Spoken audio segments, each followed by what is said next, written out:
more minions by reducing the spirit costs, with the trade-off of making your reservation skills cost more spirit. Or Corruption Endures, which allows oracles to have a small chance to avoid death. Both the Druid Ascendancies offer interesting and unique ways to gain modifiers that no other classes can get, so we're expecting a huge variety of build possibilities from these. Now there are unique talismans for the Druid to use as well. We won't spoil all of them, but this one was particularly cool. Fury of the King turns your bear form into a fire demon, converting most of your damage to fire. As a demon, you can also use Molten Crash, a jumping slam attack that leaves fissures around you.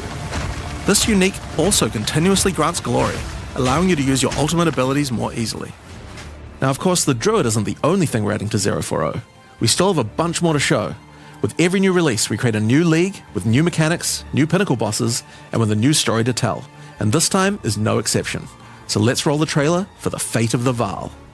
The palace of Queen Atziri. It is a ruin, but in the dark, machines still churn.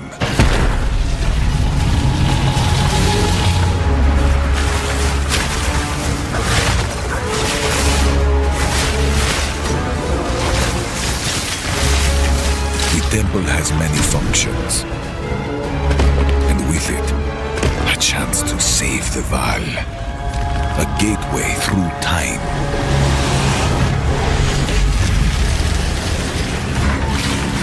Travel into the past, again and again.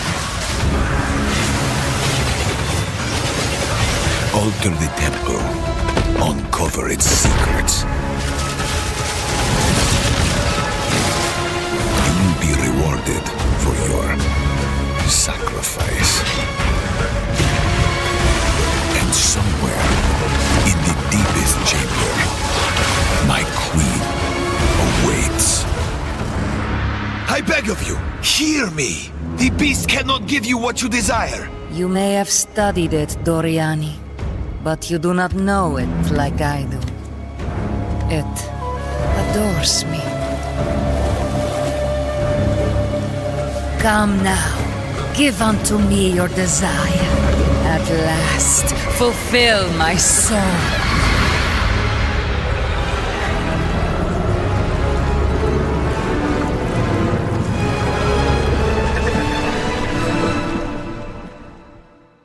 Hi, I'm Mark Roberts, Game Director on Path of Exile. In the Fate of the Vaal League, you will find remnants of the ancient Vaal civilization scattered throughout Rayclast. They seem to attract nearby creatures and affect them strangely. After killing them, the remnant appears to gain some amount of power, but not enough to fully activate it. It seems you will need to find 5 more of these arcane devices, and sacrifice the monsters you find there to fully activate one. But things don't always go to plan. These devices are old, and sometimes infected by corruption. Twisted versions of ancient Vaal may emerge, and sometimes even stronger foes.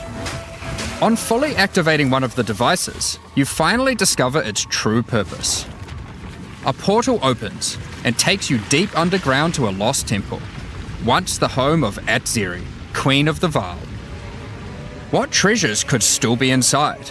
I think you're gonna want to find out. In front of the entrance is a console of some kind, and on activating it, you can see a map of the temple. Atziri's personal chambers are on the far side, but how could anyone get there? There are disconnected rooms, and the layout doesn't seem to make sense. And that's when you realize the purpose of the ancient devices scattered through Rayclast. The temple is powered by sacrifice, and this energy can be used to modify the very structure of the temple itself. Each time you run the temple, you will be given 6 rooms that you can place, allowing you to craft your own dungeon to explore. Place paths to link up the dungeon, and place rooms beside them full of precious loot. After you are happy with your choices, open the temple and discover the results of your efforts. Each room contains different challenges along with its rewards. On entering a room, the doors will slam shut behind you and you will need to face the encounter within. But choose wisely. It's important where you place the rooms to get maximum returns. For example, when placing a commander, you could just place it anywhere along an existing path, but a much better strategy is to place it next to a garrison of troops for him to command. With better leadership, the garrison will level up, making the monsters harder, but also more rewarding. Different rooms have different requirements for leveling up. For example, if you want to fully level up a smithy, you will need to supply it with golems from an adjacent golem works, and hook up a generator to the power network to supply it with power. After doing so, the golems will be powered up, making them much more dangerous. You don't need to memorize what interacts with what. When selecting a room, you will be shown the locations that will make other rooms level up, and exactly what effect it will have on the temple. I really want. After running the temple, a few of the rooms will destabilize and be removed. It will be up to you to rebuild the temple, adding 6 more rooms each time you come back, making the temple larger and larger and larger and larger. So that's the basic functionality of the temple, but there is a lot more. Did we invent crispy chicken? No. We just put it where it should be, inside tacos and burritos, obviously. Crispy chicken from Taco Bell, a brand new classic. Fire is the only pure thing in this world. There's something you're hiding. This world goes much deeper than you imagine. Burn them all. If your father and I do not return, you go as far and as fast as you can. What does that always say? Sully's never quits. That's right. Sully's never quits.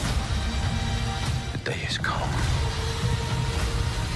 Avatar, Fire and Dash. Rated PG-13. Get tickets now. The chambers can only be unlocked by a room that isn't currently accessible to you. In order to deal with that, you are going to need to visit the architect of the temple. To get to him, you will need to place path rooms, but while doing so, you will probably want to exploit some of the Vaal technology only available in the past. Once you can travel into the past, a whole new set of rooms are available to you, and they have some pretty insane rewards. At level 1, the corruption chamber can be used to corrupt a single item. But placing it next to a thaumaturge to run the place, and a sacrificial chamber to provide soul energy, you'll be able to level it up. And it's worth it. Because once you get the room to level 3, there are some very nice rewards to be had. In a level 3 corruption chamber, you will find this mysterious device. It has a slot to place an item, and it only accepts items that are already corrupted. What will happen to them? Well, normally once an item is corrupted, you can't modify it any further. But this device allows you to corrupt your item a second time, adding another enchantment. This has the capability to craft some very powerful items indeed. But be warned, the Vaal are all about taking risks in the pursuit of power. There is a 50% chance that the item will be destroyed. Ouch. I don't know about that. Each room has its own interesting mechanics and rewards when it levels up. Many of them contain bosses to fight, special drops, and in many cases, new crafting opportunities. For example, a level 3 alchemy lab has a nasty Vaal construct to fight, but if you can defeat it, you can find new corrupted soul cores. Like Guatalitsi's thesis, which on boots allows you to sacrifice your life to run faster. Or Sitaqualotl's thesis, which on gloves will revive one of your minions whenever an offering expires.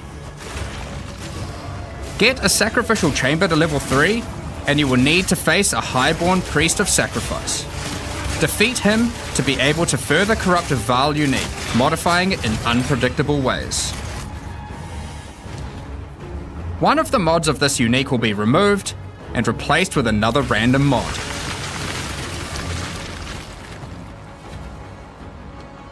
For example, this Soul Mantle.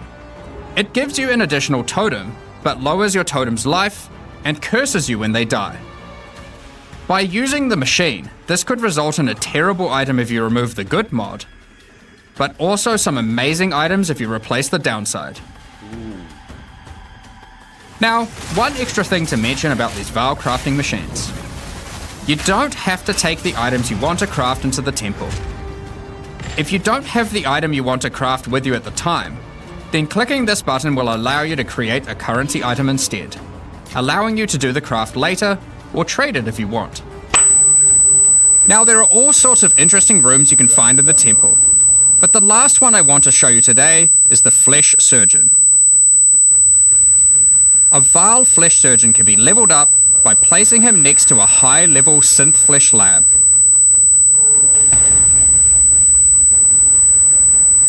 But be careful. The Flesh Surgeon has some rather unpleasant experiments in his personal lab. Afterwards, you might notice the surgery table just sitting there. The Vaal are great at crafting items. Why not do some crafting on yourself? After laying down, you'll be asked which limb you'd like to replace. Left arm, perhaps your right leg. Each limb can get a different set of random bonuses, so choose wisely. After getting up from the table, try out your new limb. It seems to work fine, and even perform better than your normal one. Now, there is just one thing with replacing body parts. If you die and are resurrected, your body will return to its natural state. You might need to return to the Vaal Surgeons if you want another robot arm, and maybe get a better one next time. Some rooms, like the Commander, can give you a new type of reward. Medallions that can be used to manipulate the temple in other ways. Using a Queeper-Lartl's medallion will allow you to artificially boost a room, even if it doesn't meet the normal requirements to level up. And a Huatalotli's medallion will stop rooms from destabilizing when you complete a temple, allowing you to guarantee getting a reward a second time. Great if you want to stock up on double corrupts. Now, with all that aside, time to face the Architect, and you will be in for a fight. Once defeated, you will find another console that can be used to modify the temple. But this one is special. It allows you to place new types of rooms with specific rewards. There are rooms with specific uniques, special runes, and currency. But also a few other, more niche crafting experiments. Like this one, that can extract the soccer balls back out of an item, at the cost of destroying it. Now, something really important is every league we release a significant amount of content for the endgame. In order to make sure that the Fate of the Vaal works well for late game players, we've added many mechanics to make sure that you can scale the difficulty and rewards to match. Getting some rooms to level 3 adds extra mods to the entire dungeon, and these stack with each other. So in endgame, when you can get some really big temples, you can generate a challenge that can even match the strongest of characters. We also start to introduce ways to store up energy for the temple, allowing you to save up many runs so you can do them later at your leisure, and not interrupt your mapping too often. Now in each league, it's important that we have a new pinnacle boss to test your character's might. In the Fate of the Vaal, you will get to face Adzeri while she was at the peak of her power. One of the rewards you will gain by defeating the Architect is the ability to place the Royal Access Chamber. Once connected to your temple, you can visit it to finally reach the Queen of the Vaal herself. This fight takes place at a critical moment in history, right as Adzeri communes with the beast's power and takes her true corrupted form. Now, we are not going to show you the whole fight, but we will tempt you with one of the rewards. This is Adzeri's rule. This staff gives additional levels to all of your corrupted gems and lets you trade life for extra damage. But in addition to that, while using the staff, mirrors of refraction will constantly appear on the battlefield. Any projectile you fire at these will split into a nova, and they can chain from one to the other. So, that's the fate of the Val League. But we are also bringing the previous league, Rise of the Abyssal, into the core game, along with a few changes. Yeah, we knew it was. Now, for those of you who haven't seen what happens when a league is over, it's important to understand that you will not be seeing abysses in every area anymore. Rise of the Abyssal is now one of the league mechanics that can show up randomly in endgame. If you want to specialize in running abysses, there is now a tablet that will allow you to add them to any map you run. You can also craft the tablet to add abyss-specific mods to enhance how they function. Now that Abyss is core, it also needs its own Atlas tree. You can gain your first points by completing an Abyss. But there are more available for doing depths and killing certain bosses. And there are a bunch of different options. You might just want more monsters and bosses. But you can also make finishing an Abyss have a chance to overrun a nearby map with the Abyssal. Or make your Waystone modifiers also apply to Abyssal depths. You could specialize in the interaction with other leagues, or specialize in a specific Abyssal faction. One of the important elements that we have heard loud and clear is that needing to do Abyss crafting on Waystones is quite annoying. So, we have removed that. In fact, we have removed instilling from Waystones as well. This mechanic felt mandatory on maps because it boosted the value of all other content, but it was both annoying to do and resulted in a lot of visual clutter. Instead, we are bringing back some of that power on tablets, which you don't need to craft nearly as often, since they last for 10 maps each. Once you defeat the Arbiter of Ash, you will be able to upgrade tablets to a rare with 4 mods using regular currency. Even this isn't enough to fully bring back the power you could have gotten from instilling, so we have also buffed the bonuses that tablets give. Going forward, we're not going to be adding any more crafting directly to Waystones outside of the basic currency, because it adds too much micromanagement. But on that note, Fate of the Val does bring the ability to corrupt your tablets, hoping to get one of many different random outcomes. Oh my god. Now, with regard to Delirium Fog, even though you shouldn't have to have it on every map anymore, we still did want to make it less visually annoying. Delirium Fog has been toned down significantly, so you won't feel like you're just playing in a sea of grey. Another big source of problems in the endgame is the feeling of getting overwhelmed with monsters. In 031, we reduced the number of monsters in early endgame in order to help with this, but still scaled up the number of monsters to previous levels by the time you got to tier 15. Well, after letting this simmer for a while, we are still getting this kind of feedback. So we are no longer going to scale up the number of monsters you go as you get deeper into the endgame. Instead, we are scaling up the difficulty and rewards by the same amount. So to be clear, instead of increasing the number of monsters by 40%, they will instead drop 40% more items, grant 40% more experience, and have 40% more life, in addition to all the normal scaling they get due to being higher level. This only applies to regular monsters, not bosses. We have also reduced the speed modifiers that monsters can get sometimes, which also helps a lot with this. Shit. Now, we did have a large amount of content for endgame planned for 040, but unfortunately we just didn't get time to finish it. The scope was a bit too large, and so we would need to wait until 050 for that.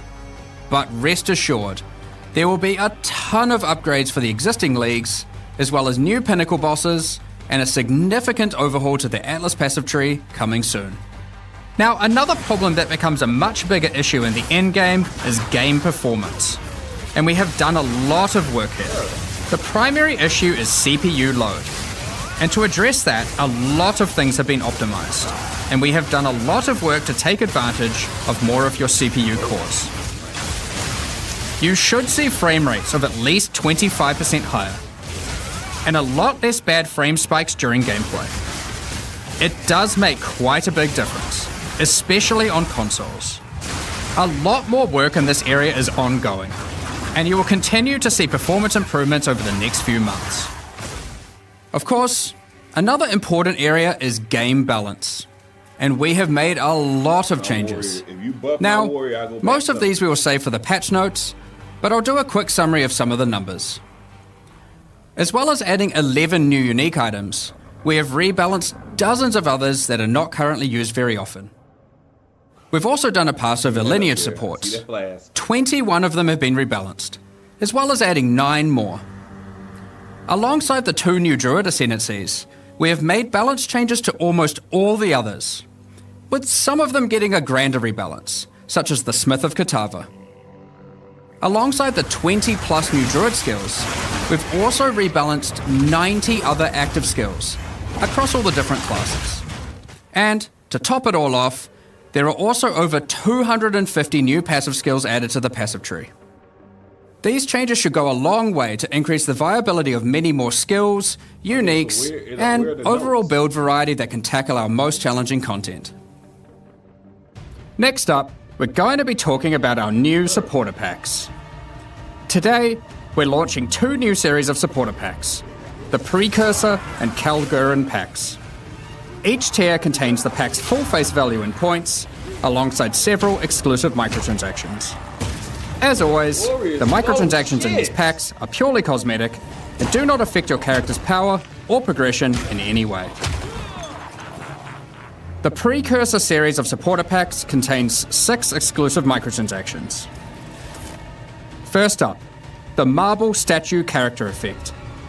Once you finally stay still for a moment, a podium rises up out of the ground to immortalize you, turning your skin to marble. When you next move, the stone crumbles around you. The Precursors had mastery over gravity manipulation. So too can you, now with the Gravity Well portal. Witness the power of its pull as you approach it. Draw in enemies with your own gravitational pull with the Awakened Precursor armor set. The Precursors designed and built many mysterious ancient beings. This one used to serve as a scout that would patrol and tase intruders. Why salvage gear yourself when the Master of the Forge can do it for you? Molten gold spills out as the Forge Master breaks down your items. The Relic of the Precursor's map device is a mysterious machine that sits atop ancient colossal statues. It keeps track of the number of charges consumed on your Precursor tablets used in the device. The Kalgurin pack series also contains 6 exclusive microtransactions. The Kalgurins had astounding skill in astronomy, being able to track cosmic events with absolute precision. Harnessing that skill, with the Astronomer's level up effect equipped, you too can now see exactly how long it took you to level up as it outputs the time in chat. The time taken to reach your last 3 levels is also displayed on the item, so you can link it when you have a time you're proud of. Crush unique enemies by unleashing the wrath of the lost Kalgurin fleet, led formerly by Captain Heartland himself. A Kalgurin seafarer needs armor fit for the treacherous seas of Rayclast. This set has you covered with the classic tricorn and, of course, a peg leg. The Lost Treasure weapon skins top off your appearance of a true raider of the seas. These gilded weapons can be applied to wands, 2-hand maces, and shields. After a long day of plundering loot, retreat to the Kraken's Cove hideout, a home of some of the most deadly, ocean-dwelling creatures in Rayclast. Many ships have met their demise here. What better to accompany you in Kraken's Cove than a kraken itself? Replace your stash with a dormant kraken, waiting for its prey. As you approach, it will awaken and terrify both you and any guests in your hideout. Alongside this, an extra stash skin item will be granted to you, and when placed, will automatically open to any stash tab set with the currency affinity, to help having to navigate through your tabs. Additionally, Any microtransactions from these supporter packs will be made available for use in Path of Exile 1. Thank you very much for all your ongoing support. We're just about to start the Q&A with Ziggy D. Afterwards, at 11 AM NZ time, we'll post the patch notes. With release at the end of next week, our community team will be posting crucial information you'll need for the release. Keep an eye on the news. Thanks for joining us today and checking out our latest developments. We're looking forward to playing alongside our fellow shapeshifting exiles.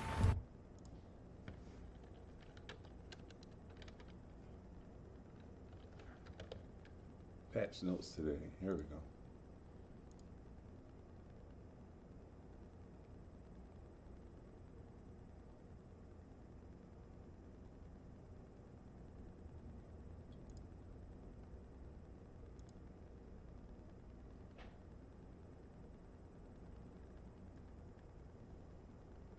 He said 2 p.m. Eastern Standard Time.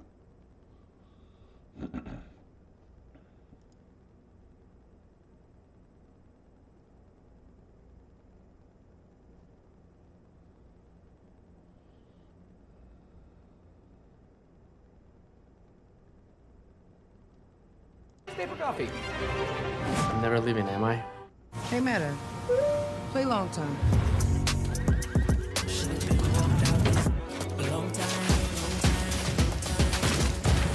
Excuse me, where's the C train? Hey, Meta, where's the C train? It's 200 feet to the left. Let's keep going.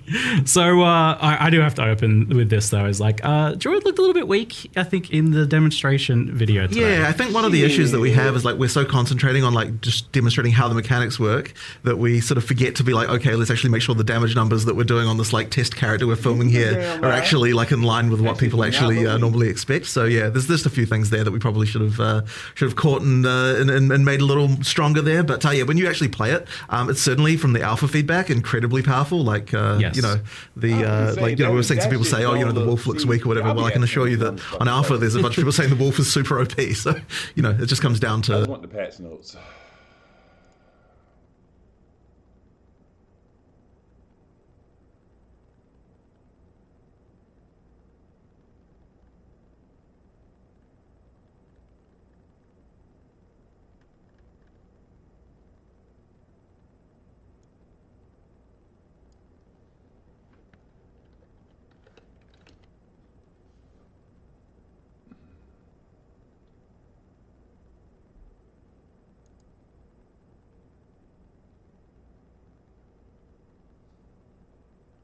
Oh, this is it.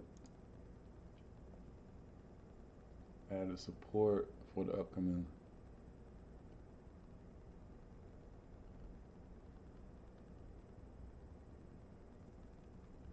That's it.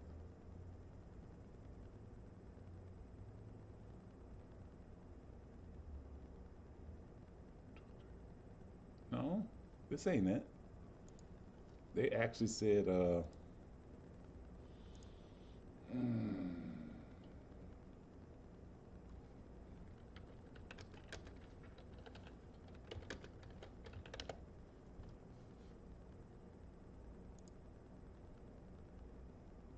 The last of the Druids update for Path of Exile 2 is just a few days away from being fully revealed, and in this video I'm going to go over my predictions for 3 buffs.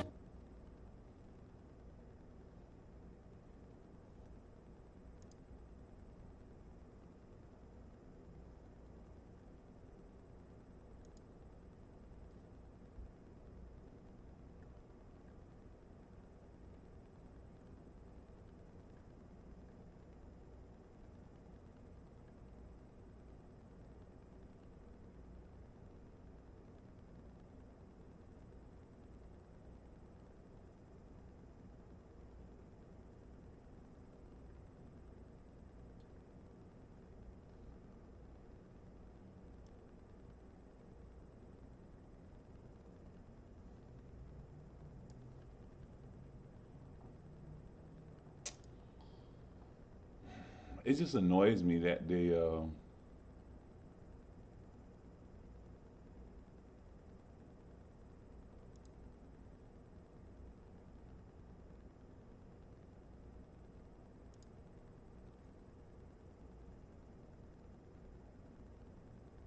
Cat form. Yeah. Why would it not be a cat form? It's over here.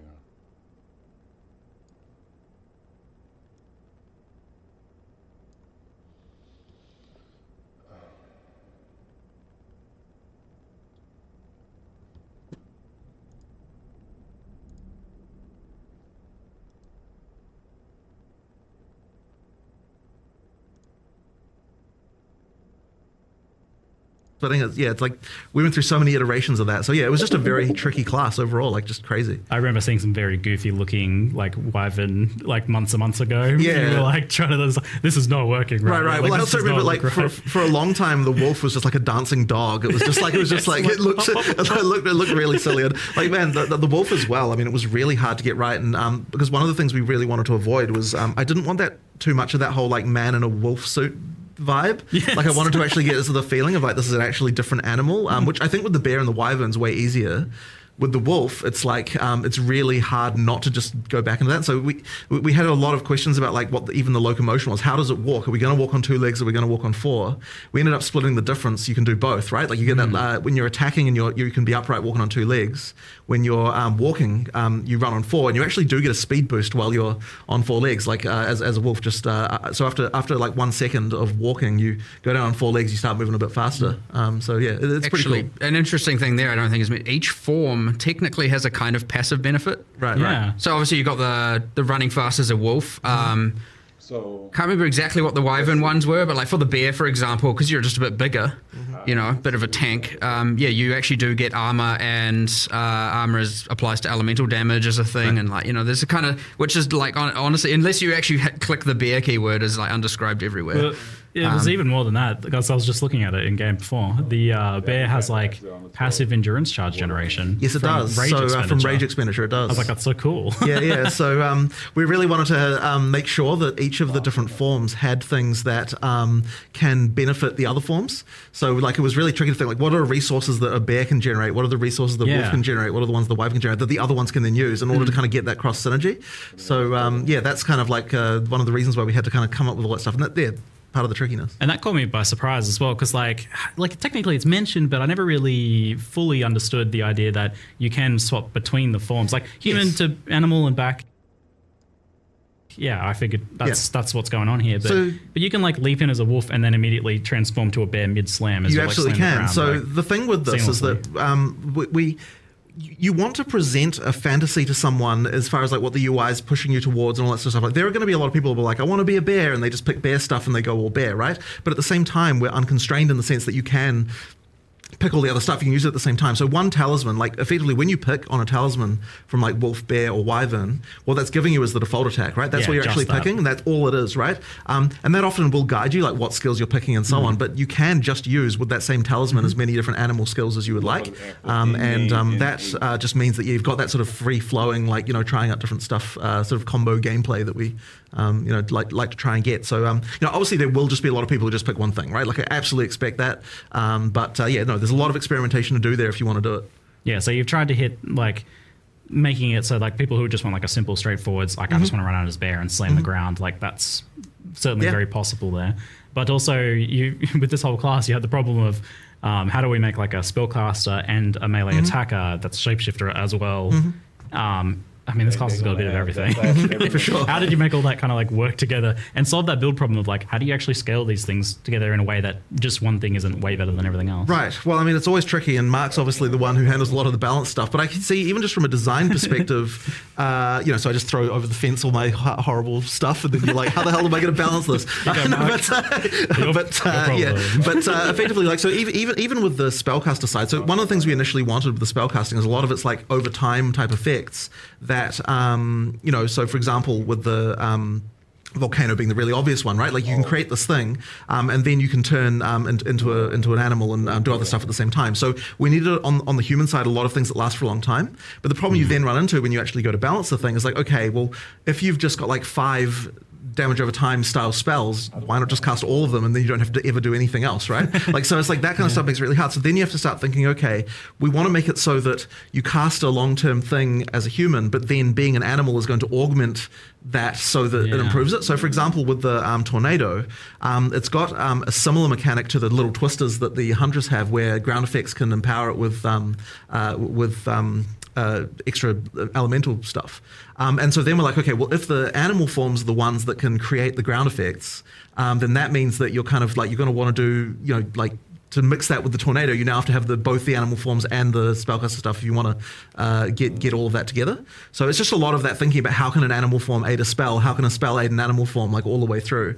And then, as I said, we throw it over the fence, and then Mark tries to work out what kind of numbers can actually make it it's a web of infinite difficulty, right? Because like we're talking about the 4 forms within the class, but each of these skills also synergizes with every other class and every other skill in the game, and it's becoming growingly more complicated. But that's also what's fun about the game and what all the things you can unlock and the crazy builds you can do. But yeah, I mean, like this week's focus has been like, okay, we had all the, like during our alpha testing and internal testing, we had like, you know, there was the I want to be all forms going between, there was the I just want to be wolf, I just want to be bear, I just want to be a dragon, and now we're getting a lot more of I just want to cast nature plant skills and do plant stuff.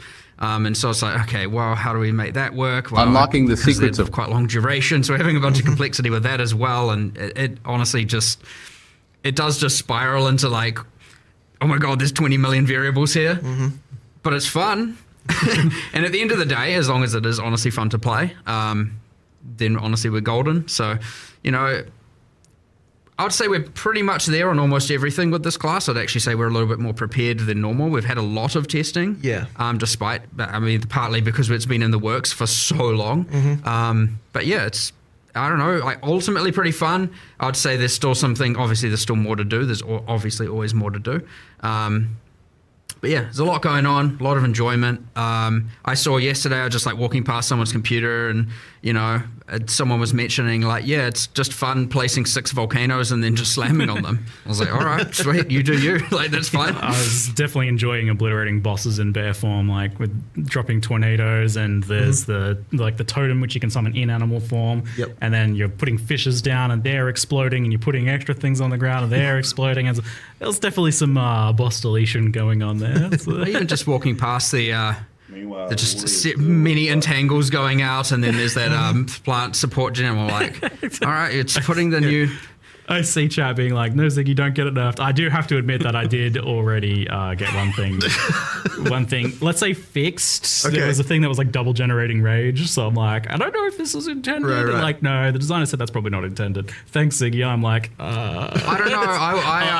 I will see where that goes, because I was like, no, that's fine. This is a fish. It made it to me, and I was like, no, I'm fine with that. Yeah, because it generates rage when you first slam, and then the fishes, every time they pulse, it generates rage. I'm like, oh, really? Oh, yeah. Oh, shit, I didn't even know that. Because like the totem's making it pulse, and that's generating rage. Right. I'm like, that doesn't seem intended. It's fine. Yeah. It's fine. I love that, because that's like ridiculously powerful. That feels like way permissive. I was like, this feels illegal, but that's like... You gotta let a few things in there that feel illegal. It's doing what the skill says. I may not have. Maybe I didn't get enough. Okay, cool. I don't know. They might have changed it. I'll find out afterwards. I just throw my opinion in there. I don't want to necessarily be like, you know, I try and make sure with a lot of these balanced discussions, it's not like, you know, I'm just an authority on the matter. I want to actually discuss these things through, because maybe it isn't actually fine. But, you know, my first instinct is like, yeah, like let it run wild. Like, what's the problem, you know? So yeah, you got to. We'll see what happens. But whatever. They don't know what the problem is, so don't worry. Oh, now they do. Thanks, you ruined it. Now people will know if it changed. And now, they'll see the thing not generating rage, and let's see that line of text. Now that's the Ziggy line of text. I'm developing a reputation now. Just helping finding bugs. It's okay. So, like the shapeshifting stuff comes from this trinket, the talisman? Yeah, the animal talisman. And is there any limitation just kind of like putting that on another class and just say like, I am playing my mace marauder or my quarterstaff monk and I want to do a wolf leap slam that marks targets. You can do it. In fact, it was one of the things initially that, it's funny with the audio team, because initially we want to record like bear lines for the druid the whole time. And I'm like, hey guys, remember, anyone can turn into this animal. You're actually going to commit to every single class is going to have like three different extra versions of every single line the character can deliver. It's like, that's a bit tricky. So we ended up going with a voice mod in the end. But that was one of those. It's like their thoughts. I think it shifts to. It almost sounds like, to me, that's what it sounds like. They're like, they're thinking it or something like that. I don't know. But it would have been completely impossible to record every single line an additional 3 times for every character class. Voice actors, everybody come back and we need to roar like a bear. Exactly. Effectively, every class can be an animal. It's exactly the same as the end of the weapon restriction. Ultimately, being a bear is the same as having a mace, which may sound a little bit odd, but that is actually how it works and what allows having. Whoa. I didn't even think about that. Wait, so you can use mace skills while in bear? No. What I meant was that it's the same. I mean, it's the same in the sense that it's just a weapon type, right? Right. Okay. Yeah. Damn it, now we have to make that possible. Well, I mean, you can turn into Calm as a bear. That's unique item territory for the future. It often gets talked about like the idea of like, why are things like so weapon locked? And I've always maintained the position that you guys want to kind of do that as much as possible initially, and then in the future you can blur the lines a little bit. Like there's maybe in the future you're like, maybe this skill has a way of crossing over. We can do, but the thing is, a lot of the identity of a weapon type really comes a lot from what it can do, and so that's the main reason why we do it that way. But but the thing is as well with the weapon swapping, so you can still use skills from different elements. Different weapons and things like that. The thing is, like, it's funny that you mentioned that with the bear, because like definitely some of the bears, I noticed parallels between some of its skills and some of the mace stuff, and I could see absolutely combining like this bear skill that places fishes with the other stuff on the mace that triggers the fishes. Like there's like very obvious like cross synergy build. Well, I mean, they're adjacent classes, right? I mean, you've got like strength versus strength int. Like we want to be able to make sure that some of those key elements do like cross over, just so that to open up the way to have synergy between the different classes more easily. Well, as you get more classes and more skills, you obviously get an overlap of the kind of mechanics and keywords and stuff, iterating, and thus they will always cross-synergize. And where there still will be new things a class offers, yes, there's always going to be a bunch of stuff that they use that will then interact with all the other skills. So. Yeah, and now you added plants and plants that grow from rain, and there's a plant keyword that has overgrown as a keyword. Like, it's interesting actually, those ones, because they're on completely opposite sides of the tree. You've got Dex versus Strength int, and that's been a little bit hard to kind of like get the like where the mechanic should go on one side versus the other. So where we ended up going is that the nature side of things for plants on the Strength int is like you've got the poison on the Dex side versus the kind of like just pure nature like physical damage spells on the on the strength inside, but that's been fun though, because now it's actually been really fun designing the supports, because the more classes we have, the more we can start to think, okay, like here's a support that's for something obscure. How can we make it so this can apply to some other kind of thing on the opposite side of the tree, where like now you've got some interesting interaction. So there could be some kind of like thing where growing plants as a ranger could be sort of something. I mean, like I can't say I've tested the potential there myself, but like we made all of that work. All the plants can, like plant stuff all has mechanics around like watering the ranger's plants is like a thing. They all have ways that works. I mean, that definitely opens up interesting party options in the future as well. Like I do like the idea of being like a rainy druid watering. It's a thing. It's easily a thing. It's not even hard to do as well. Right. It's kind of just like, thanks druid, you buffed poison rangers. Yeah. Like, that's kind of just what happened. Yeah. Good, yes. And the rain buffing lightning skills as well, like increasing shock chance and stuff. It's pretty wild how much stuff you've just jammed into one class here. How did you like kind of settle on a identity for the wyvern in particular? I feel like people know what a bear is, people know what the wolf is. And even a lot of like druid stuff is pre-established as like, you've got plants and you've got like nature and you've got like lifting up the earth, that sort of stuff. Well, we really wanted to have a third form that was a little bit out there in terms of different from what you'd seen in another game. I mean, obviously, like every game that's got transformations has the bear and the wolf, right? That's just like the staple. But and actually, for that, funnily enough, for that reason, we couldn't not do it. There was actually a period there where we weren't going to have a wolf because we were a little bit unhappy, with us. And it's just like, well, exactly, right? That was the reaction. That was the reaction of like all the furries come out of the woodwork and like, you gotta have a wolf. How dare you? Yeah, exactly, right? So we're like, okay, we'll have a yeah, exactly. Don't anger them. So that was a that was a real concern. So we decided to go. We needed the two familiar, and then we needed one that was a little bit more out there. And really, when we were looking at the bear and the wolf, it was kind of like we want the slower, harder hitting. We want the faster and like speedy kind of version. Obviously, being the wolf. We also wanted something that had some range elements, and then a sort of more spellcastery vibe a little bit more. And so we sort of thought about it a little bit like what animal is ranged. Like it's not really, there's kind of not a lot out there that can really sort of do that. And so, eventually we settled on the wyvern. I mean, someone of course at one point was like, how about a dragon? And we're like, what the heck? What are you talking about? But then eventually I thought about it and it's like, actually, you know what? There's some potential here. If you suggested to me, I told you not to do it because like there's no way you could make it look good and not look stupid. But it eventually, it was hard though. We did get there. It actually looks pretty cool. Yeah. But it's kind of a spell blade almost. Like it's got a bit of range stuff, but it's got a bit of like spell kind of melee things going on. I mean, as it should be for strength int. Yeah, and you were asking what the passive buffs were. I was looking at it before. It's like it's got buffs to freeze, shock, and energy regeneration actually, as well. Like energy recharge, I think. It's a shame you knew. The reason I was actually being vague is I knew what they were. I just wanted to change them. Okay, I mean that's fine. Do something. Sorry cool. for my slight disingenuousness. Do something cool. I kind of feel like they shouldn't. I didn't want them to be offensive benefits. Yeah, they're supposed to be defensive. It forces you into certain build types. Whereas like if they're utility or defensive, that way they will work across all board. That's my general philosophy. So I was like, I feel like I want to have a go at trying to design the energy shield thing. I don't mind. I wanted to have a go at designing stuff that's more utility or defensive only, and that way you don't feel like, I should have to play lightning or fire because it gets the passive benefits. Okay. That way, if you wanted to do a kind of weird out there thing, it doesn't feel so bad, but we'll see what I come up with. Do you have an idea, or are you still figuring it out? Nah, I got no clue.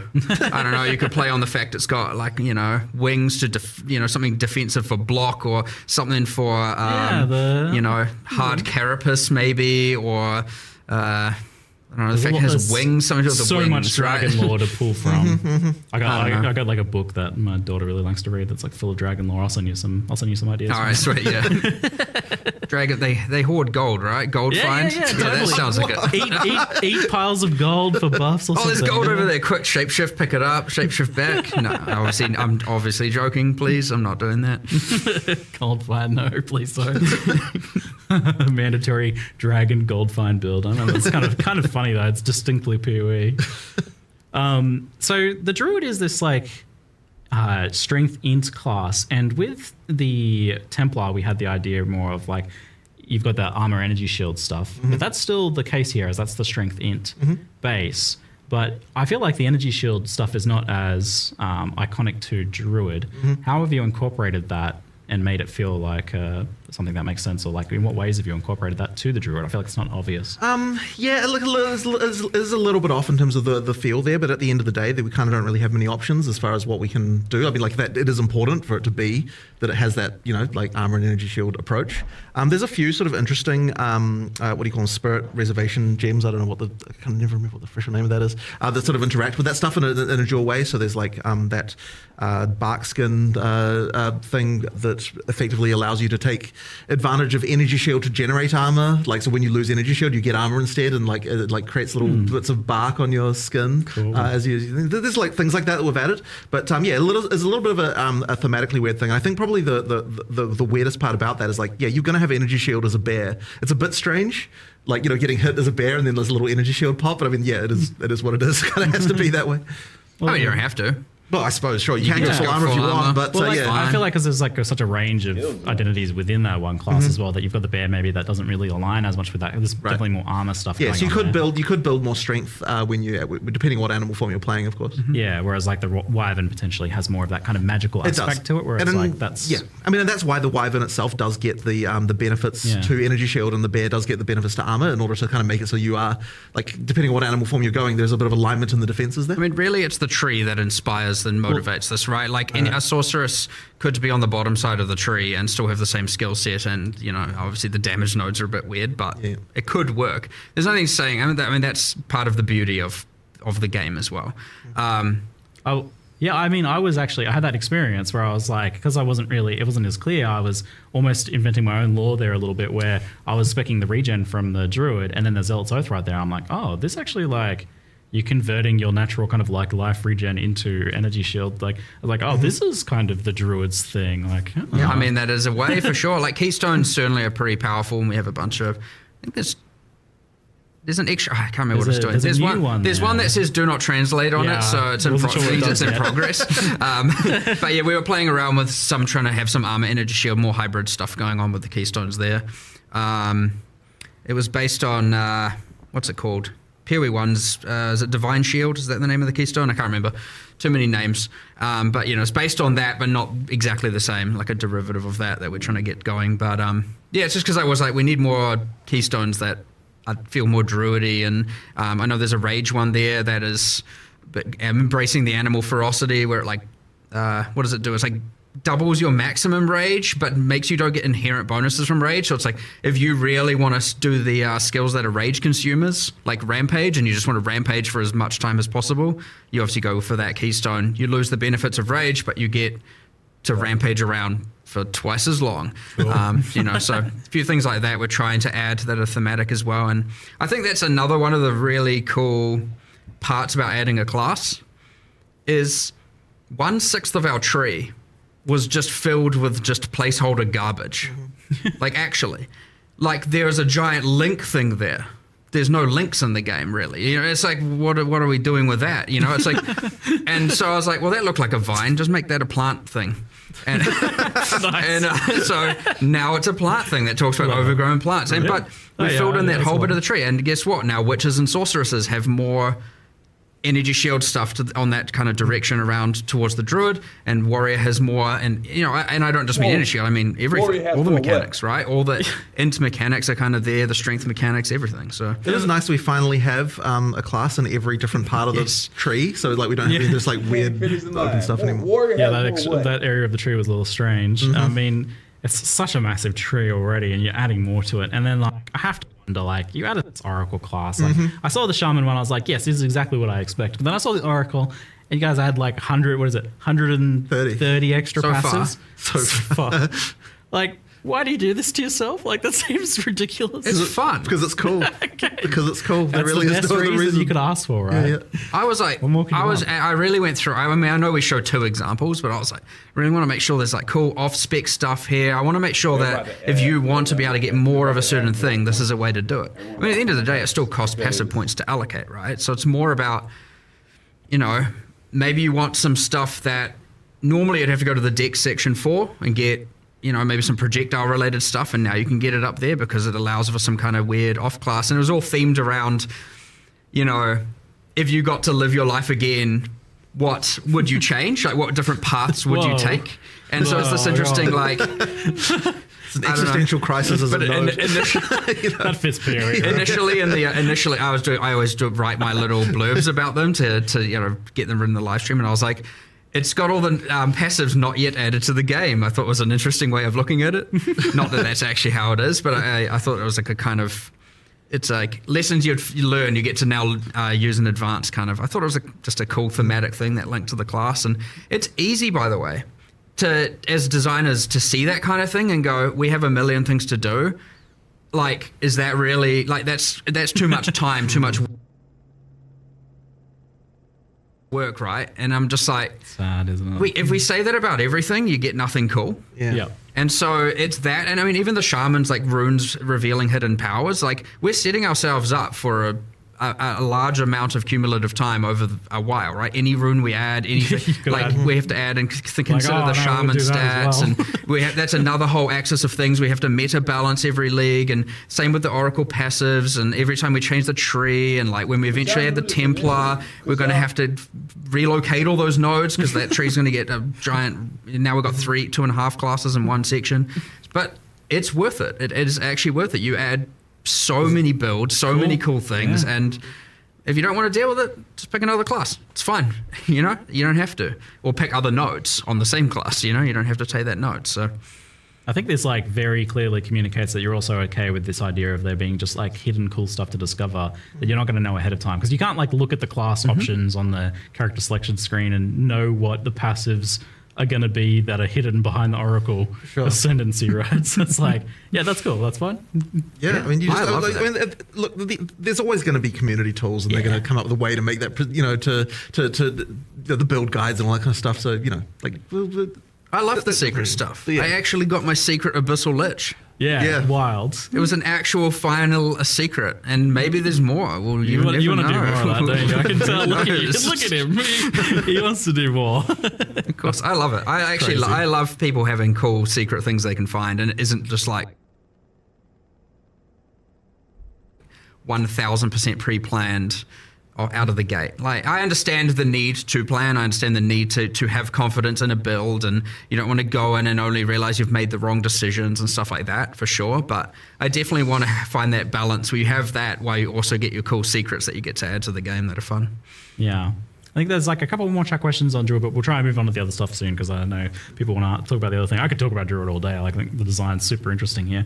But some of the questions were that I think people are a bit confused about like the talismans and the forms and how that stuff works. So the talismans are effectively just like another weapon. Yeah, exactly. And things like attack speed, movement speed on gear and everything will affect you in your movement. Absolutely. And with forms. It's not like... I think because a lot of other games do it where when you change form, like all of a sudden, your weapon's not affecting you or this thing's not affecting you. Well, I mean, effectively, so we're doing the changing form by utilizing weapon swap. So you've got two weapon sets inherently, and the talisman effectively serves as your weapon.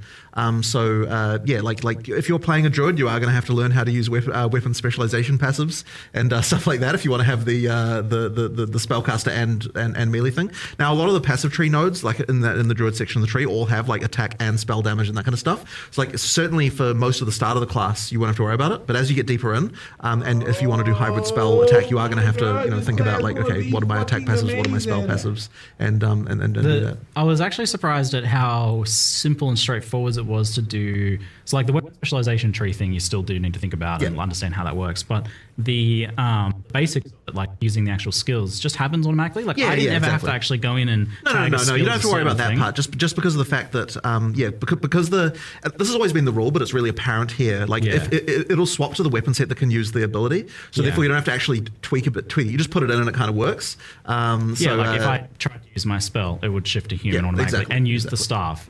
So like that was all automated, and I didn't have to like program anything like that. Right. Like I have on some other builds, I guess, where it's a bit. But mostly that's just because you have get into a situation with those where because it's usable on both. Now you have to start going in there and tweaking that stuff. But here, because it makes it much simpler when you don't have to worry about that. Yeah, so there's a decent onboarding there, given the potential complexity of that. All right, so we'll move on now to the Fate of the Vaal expansion, and there's definitely more of a like clear divide between the two things, and you even actually made two separate trailers this time around. Well, it would have been super weird to have these like two completely clashing themes in the trailer. So in the end we were like, normally of course we'd make one trailer with everything, but we're kind of like, man, it's really hard to unify these two things in a kind of reasonable way. So in the end we decided to go with two trailers and just like show the content completely separately. They're not connected. Like not at all, right? They're not. Aside from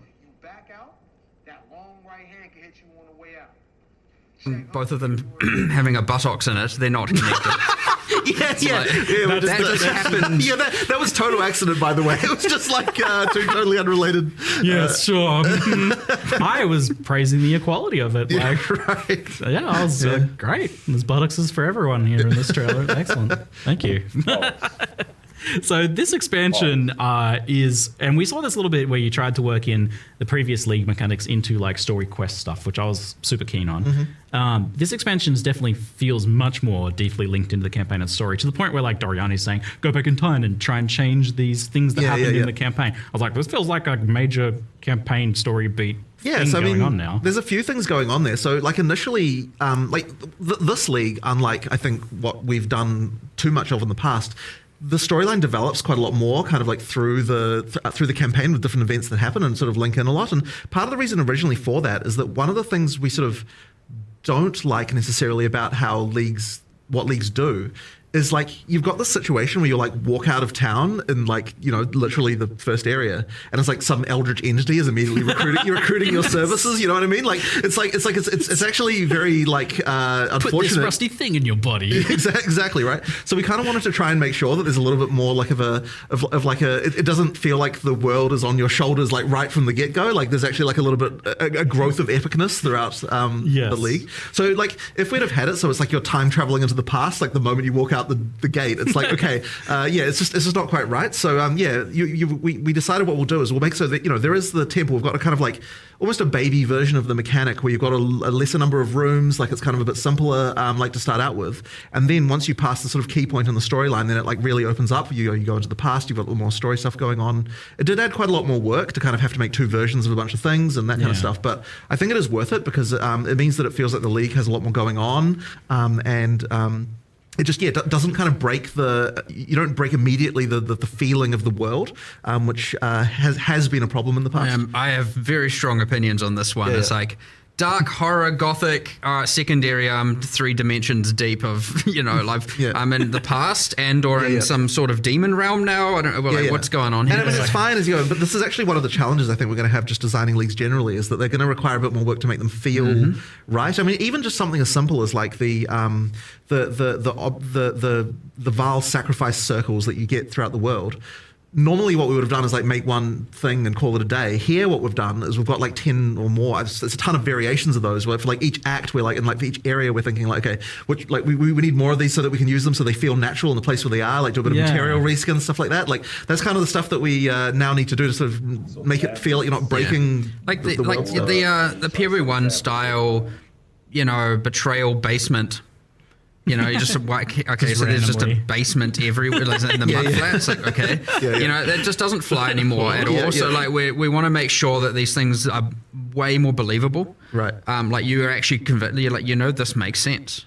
You know, I'm not just in a basement in the mud flat in a swamp. You know what I mean? Yeah, the Vaal is a very distinct thing, and it's very like tied to Act 3 as well. So I was a bit worried about like the tone of Act 1 with the Vaal stuff, but then like it fits in reasonably well. Like you've definitely taken good care to make sure that it doesn't.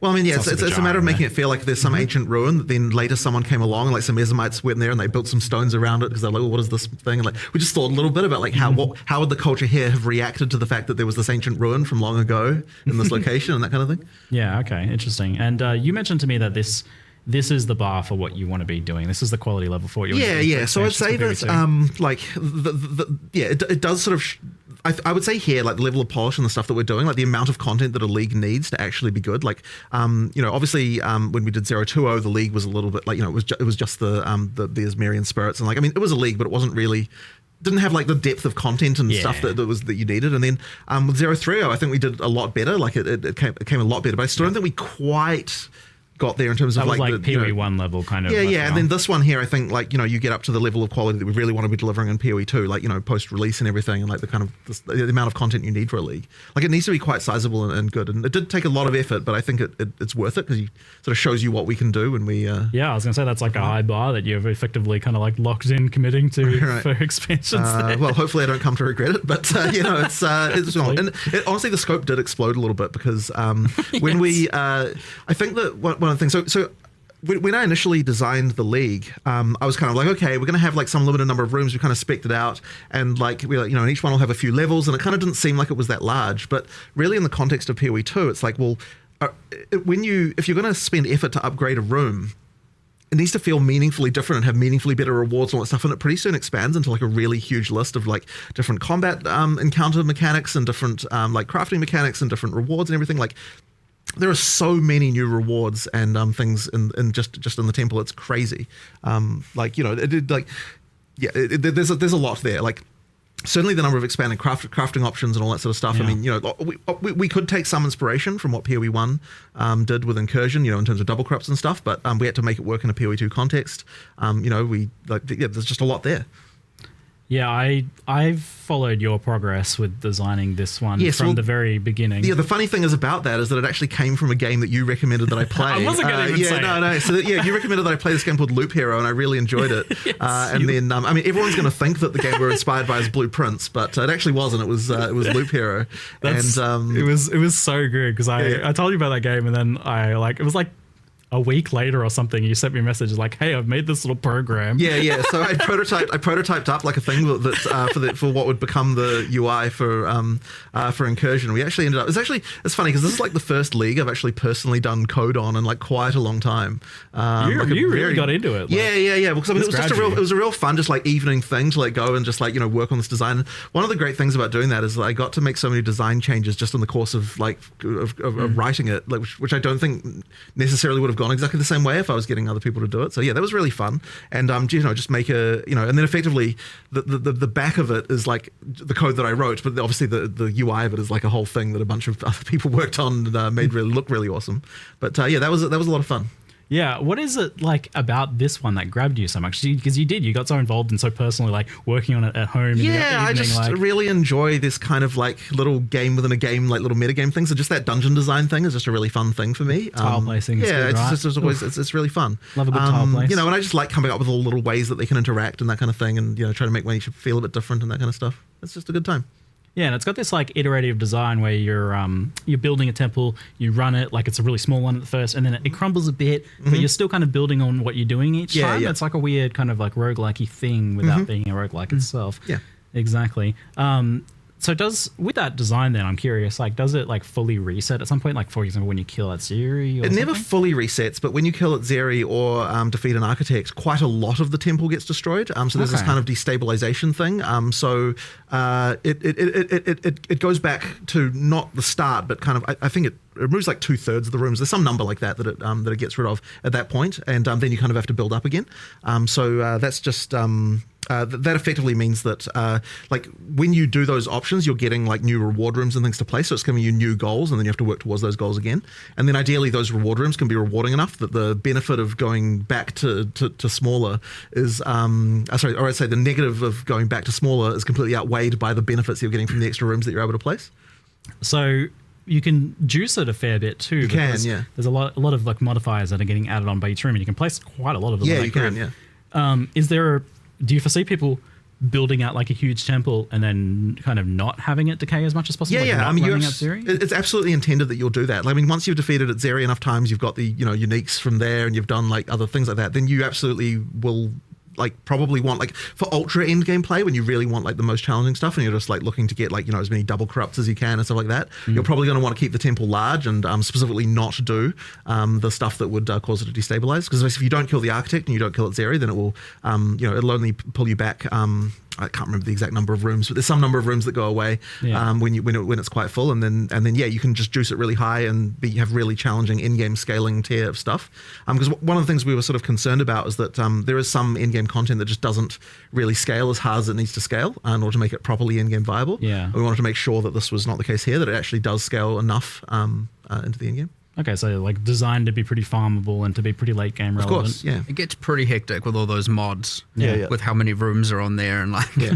But also just other things that you want to do, like so for example at the start of the game, you can only you can't like store up temple runs, as it were. As you get into the game, then now we start to have it so that you can store up more runs, so that you can like map for a while, then like do a bunch of incursions. I think we have it that eventually you can do 60 maps. And then temples, and then 60 maps, then temples. If you want. So or you can do 6, then a temple, then 6, then a temple. So you can effectively store anywhere 10 runs, in between. 10 runs if you want. I feel like with these things, like now I keep seeing like, you guys have thought of it. The thing is that we've got so much experience and stuff. I mean, like so for example, the whole like taking the currency away from the temple instead of having to craft inside the temple thing. Yes. Like that's just a hard learned lesson from PoE 1 where you just need to. You say we thought of it, and I have, because I'm just going to bring it up. But like, and a thing about, and this is something that I'm on the fence about a little bit. Personally, but the thing with the killing architect and at Zeri, destroying a bunch of the temple, creating that clash of either farm temple or farm boss, can be quite a divisive thing for people. Right. You're looking at Betrayal Katarina, right? And the exact same thing. Yeah. Where it's like, we've now on PoE 1, we separated those two things so they're not, because it always felt bad doing one or the other. Or I could feel bad doing one or the other, depending on how the balance went. And so you might get a similar thing here. Now, of course, the amount of the temple that can get destroyed is variable, and there's a bunch of stuff we can obviously tweak. But yeah, like getting that right and feeling right will be important. It's honestly hard to say if it is right now. But it's a thing, we say we've thought about it, but it can be very easy to see that and be like, hey, they're doing the same mistake they've made last time. Which, you're not wrong. except depending on honestly having the lever this time in place of how much gets destroyed instead of entire board reset kind of thing. We get to control that a lot better and iterate on that if we need to. So yeah, that's true. We've thought about it, but I could see, because I was just thinking about it, going, I reckon people are going to get mad at this. And I was just looking at it, going like, the idea that it's like, hold on, I can't farm the bosses. I either have to pick bosses or pick temple. It can be quite bad. Well, so yeah, that's clear then that you've kind of already got your hand hovering over the lever waiting to like adjust it as needed. Yeah, and it's honestly kind of hard to know with, I mean, even if you, again, it's the thing with this sort of stuff specifically is you're talking about that's the type of gameplay that is hard to test internally. Yeah, because how can you do just like you can't really test like what is weeks of grinding gonna feel like, it's Mm-hmm. So I expect us to maybe we hit the sweet spot. Who knows? Hopefully, but I could imagine that this is a thing that gets adjusted for sure. Yeah, so you've made the like the ability to sell like the corruptions, the double corruptions as an itemizable thing you can just take away and sell. Is there any reason to like itemize the temple like we did in PoE 1? No, so that was really more of a band-aid solution in PoE 1 because we didn't have an easy way to change that. Like I'd prefer that the temple is your temple and that you don't sell them, but just that all the rewards are the things that you can trade. Like trading the rewards was the reason why we did our temple itemization in the first place. Just if this time people were just making sure to design the stuff in a way that can be take back that you can take with you. No need for the band-aid in the first place. Yeah, exactly. There's some really basic crafts that, like, your classic exalted orbs and stuff like that. Mostly, honestly, in the campaign. Yeah. And this is so when you're doing the tempo, you're getting not just the opportunity, like, because obviously some of that double corrupt stuff, you're not going to do that at like level 8. I mean, Val orbs aren't even in the game at that point. Yeah. So you have this thing where it's like, well, you don't get a lot of the crafting. Now, there are still rewards. There is, of course, all of that, but there's also just basic crafts like exalts and regals and stuff you can just throw on your gear. Now, you can't take those, and that is an intentional decision so that you feel like you're actually wanting to use it on your gear in the campaign and as you're progressing. And you're not, because if you can take it, most of the time you're just going to hoard it for in-game. Right. So it's those things to make the early game have more crafting stuff that you want to just use right there. Yeah, that's the problem. Like, what stops you from just like keeping your results until end game? Yeah. You want to use those features then. You'll see those and go, I want to take that home, but just use it. Yeah. It was a substantial buff to campaign crafting from my experience of messing with it so far. It's like you basically go in and there's like 6 crafting rooms and you're like just going on a little crafting spree of like upgrading your gear. Like, I mean the temple we it's funny because there's always the question whenever we make a league of like, well, what if people always say, oh, there's no reason to do this during the campaign. And it's like, really have to incentivize that to make it so that, no, there's actually worth doing. Like, you're going to get a substantial power boost if you decide to engage with the league. Yeah, it seems like you can kind of like hold off as well. Like, you can be like, oh, my gear's kind of okay now. I'm going to do that a little bit later. You always want it to be both feeling rewarding and give you, obviously, an advantage, and also not feel so mandatory that you're like, ugh, what the fuck? It felt like kind of a bit optional in the sense that like, oh, I really need some gear upgrades now. Let's go into the temple and spice up all my gear. Perfect. Nice. That's what we want. Yeah, cool. And it is interesting that you've got this like raiding the broken down version of the temple in the beginning, and then it basically changes into this whole other thing halfway through the campaign. That story beat there. The other thing about the campaign thing is the same thing we learnt from Abyss, where we did the area specific rewards throughout the campaign. We have also dropping here from the in-world encounters. Yeah. So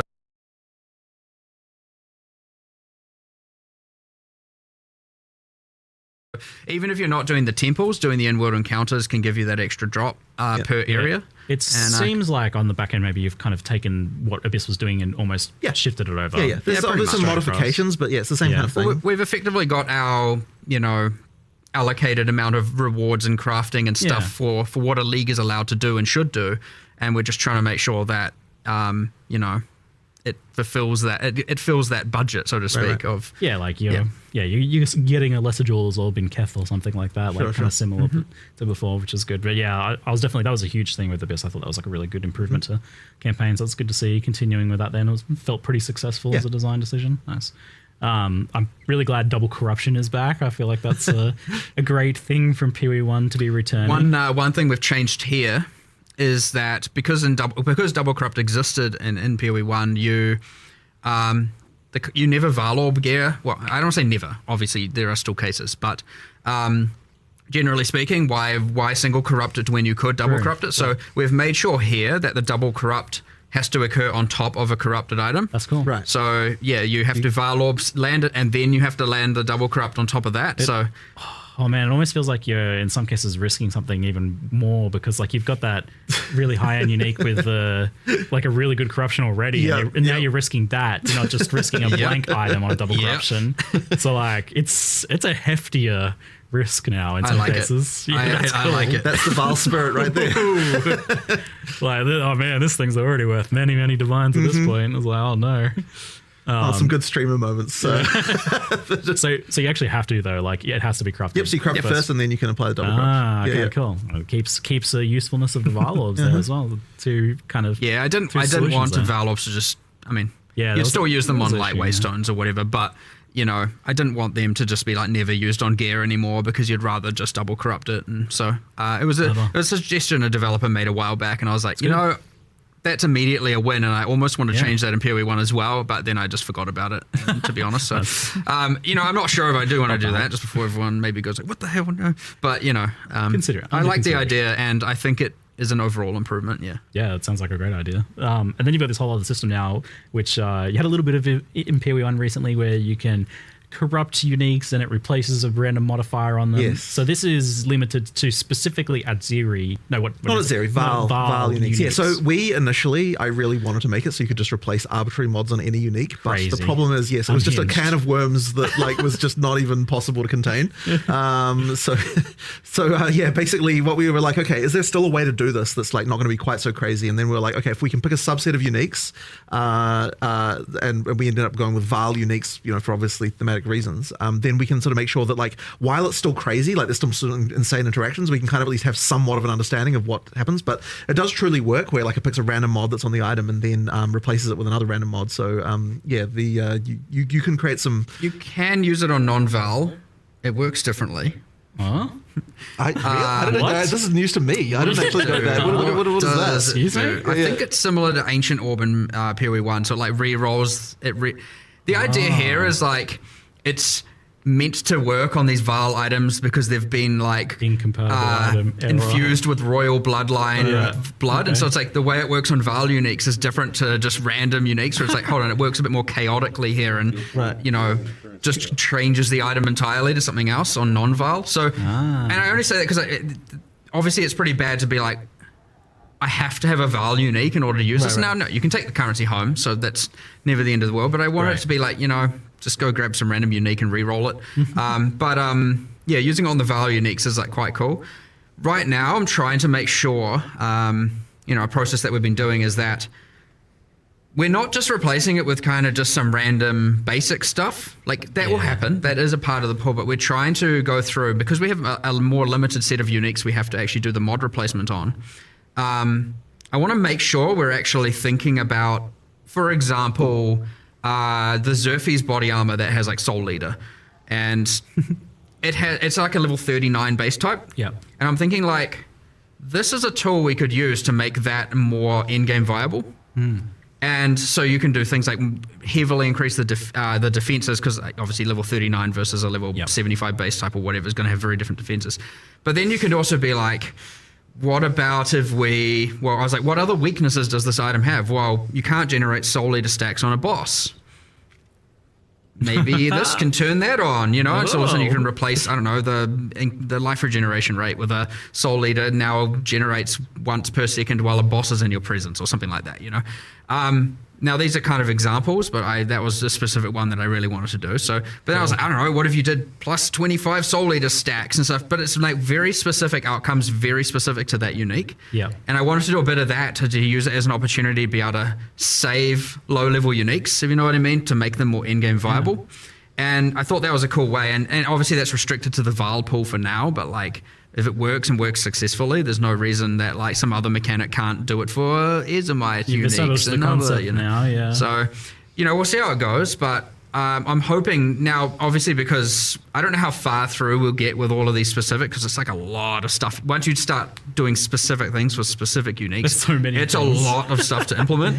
So I don't know how far, but I was like, let's start with the mythic uniques, the rarest, most powerful ones, and we'll work backwards, getting to the more common, ones at the end. I mean, you've also got the general like buffing of a bunch of other uniques as well, right? I mean, there's a lot of that. Yes, true. And I mean, that was part of that when I was like, okay, how can we buff this? How can we buff this? How can we buff this? And then I was like, well, a lot of them are like, this is too low level. And I was like, well, we have this system in the league.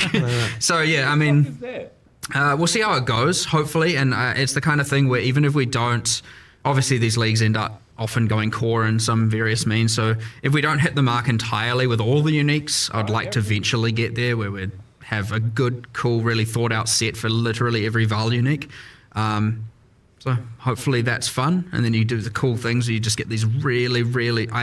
I assume you're going to get some that have these... You replace the exact 2 bad sides with the exact 2... Because you can replace more than one sometimes. Oh. And you get the you get the exact, like, holy, this unique just went from being worth, something 1 divine to 300 divine, kind of territory. So hopefully that happens. If it doesn't happen, I'll be a bit sad. But we'll try. You can never know with these things for sure. And this includes the new, like, Adzira uniques that she's dropping then, obviously. Yep. Since she's kind of the queen of the Val. Yep, Adzira uniques, Trial Master uniques, a bunch of stuff. So it's a fair few there then. Is that something that you anticipate expanding upon in the future then? Like, I mean, we'll be always adding more Val uniques. Right. So yes. But in terms of for other cultures, that would probably come in a different form, in a different league mechanic or some other place like that. Yeah, that makes sense for sure. In terms of the overall idea of, upgrading low-level uniques. Yeah. Did you ever discuss the idea of Val skill gems? It feels weird to add that when you're still adding regular gems. It doesn't quite. So I mean, fundamentally, what a Val skill gem is in PoE 1 is like a kind of ultimate type style ability in some sense, So it's like we're kind of doing that in our normal gems at this point. So it didn't really quite make sense to do it here. It's like the glory on the skills. Glory kind of like Yeah, that's what I figured. It's kind of like you'd only be really doing it for nostalgia value at this point, I think. Now that isn't to say there won't be something in the future, but I agree that doing something like that when you haven't even got all the classes and skills in place and all that. I would say that's like a post-release feature, not a pre-release feature kind of thing. Yeah. And are you still kind of with challenge leagues planning on having things like challenges, challenge rewards, etc. Post-launch? So the plan for that was post-launch. It basically was kind of like during early access, it doesn't quite make sense to do that. But post-launch, we'll return to that again. All right, shifting onto the topic of... Oh, howdy all, grab yourself a drink. It is time for some... detour. Trial of the Ancestors, or the mystery content in the new act, and our third means of ascending. What's the progress like? Well, we don't have anything to say at the moment, but it'll need to come obviously at some point. But we didn't have time in this one certainly to work on that. It keeps coming up. It is really just a matter of when, at what cost, etc. The classic, just resource distribution kind of things where it's like, when are we going to do it, and what, instead of this, and we have all these different ideas, and so it's just. But right now, nothing. All right. So on Endgame, firstly, thanks for nerfing the Delirium Fog. Yeah. You saw the memes, I guess. For sure. So I've been enjoying the foggy memes everywhere.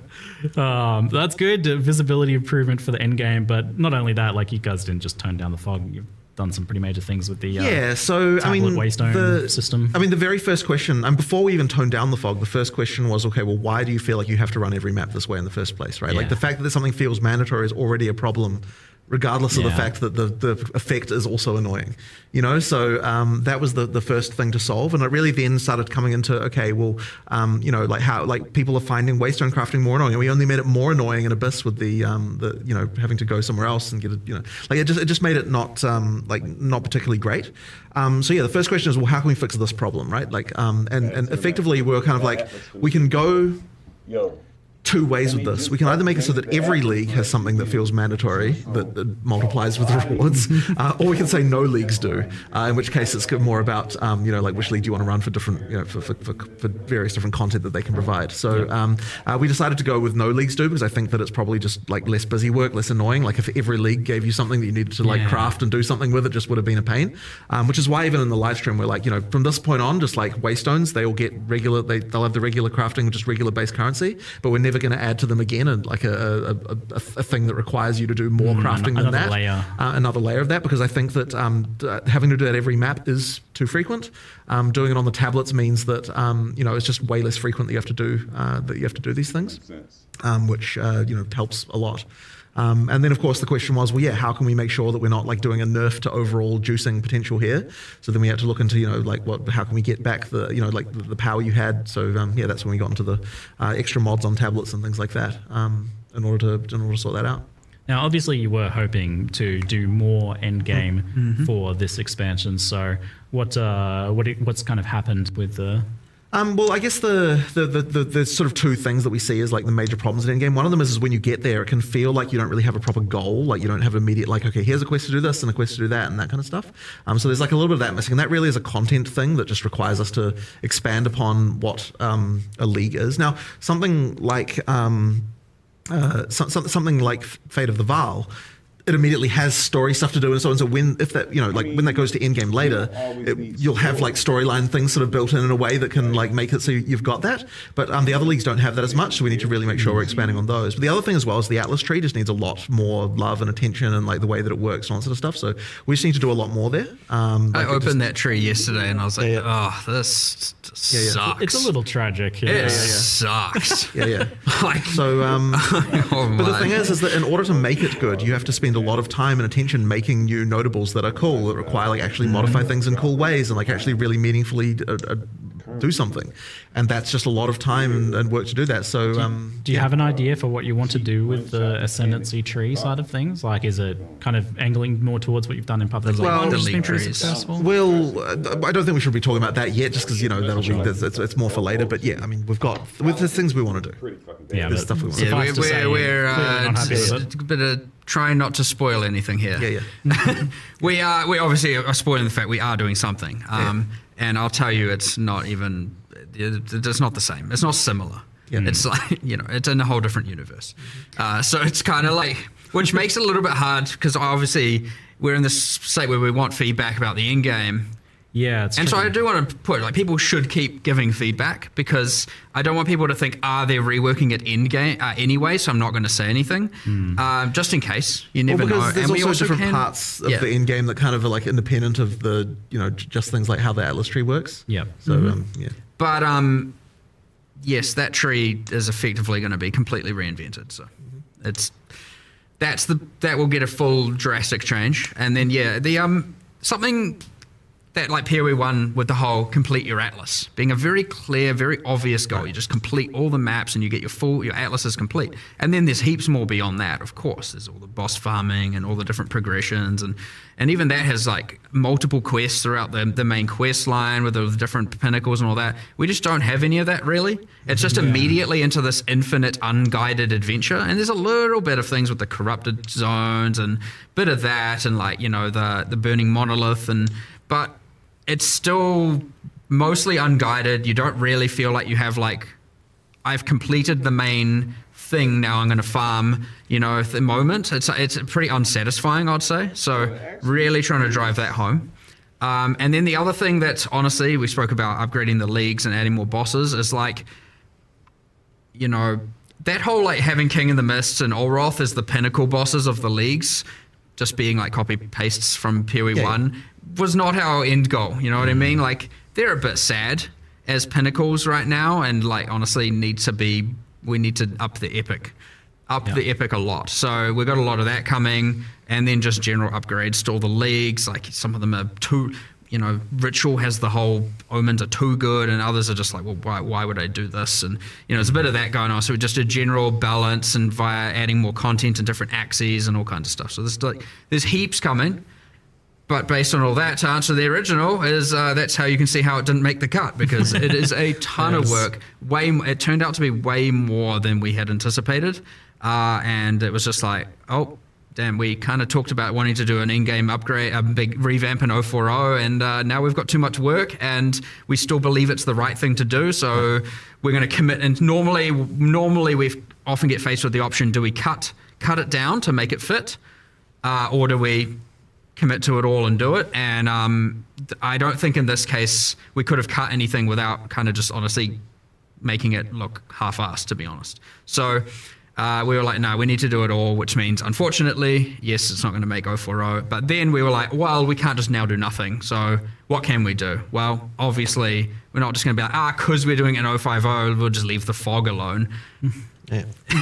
Obviously bad, which was a bug, by the way. Really? All fogs, like the volumetric fogs in the game, have a cutout around the player. Yeah. That like cuts out and then tapers off. And all fogs in the games, there's multiple different fogs, had it except for Delirium Fog. It was the only fog that didn't have this. So that was, well, like, we can start there by re-adding it, and then we'll iterate until we feel like it's about right. But yeah. Kind of sad when you look into these things and you're like, oh, damn, it was just broken the whole time. But either way, like, you know, a player doesn't know if it's broken or just intended. So obviously fixing it is the important thing. But yeah, I know there's that guy on Reddit doing a post every day. And they can finally rest. Thank you for your service. Your watch is complete. Yes, we can actually see the ground. It was just hilarious in some maps where it's like they have holes in the ground and like there's so much fog you actually can't tell where the holes are. It's like I can't move anywhere. It looked a lot better from the footage, so it's a big improvement for sure. So you mentioned that, but there was also another kind of key change that you wanted to make sure to get in this one, and that was the kind of like monster density getting swarmed issue. Yeah. That's a very interesting one because so when we were doing 031, this was actually already a thing that we were tabling and talking about. We kind of thought that players probably wouldn't like it because the like monster density can be a very touchy thing, right? But the funny thing is that what we found was that even after we what we actually sort of heard more was like, oh, we actually liked what the improvements were early in game. We actually would wish that the rest of the in game was more like that. And we're like, okay, well, if that's the case, then like the main thing we have to do is not like nerf rewards, make sure that experience gain doesn't get lowered or anything like that. But overall, we don't necessarily need as many monsters as what we were having in the top. And I think this is actually going to also just generally improve things because it makes when monsters have more life like that, it makes more builds viable. Because like there's obviously a point where like once you can one hit everything, then there's no point in like you might as well just go for whatever the fastest thing that could do that is, right? Yeah, the lightning speed. Right. So effectively, by making it so that monster life's a little bit higher as you get up there, it sort of actually means that like higher damage builds become more useful. The need for having to target so many enemies goes down. Exactly, and thus right. You aren't just now funneled into the highest AoE thing possible. So it means that like things that are less AoE focused and more like, I mean, obviously you're still going to want AoE. You're still going to be wanting to be clearing like that sort of stuff, of course. But like effectively just by tweaking it down a bit, you just don't have the like so much need for everything to target quite so many things.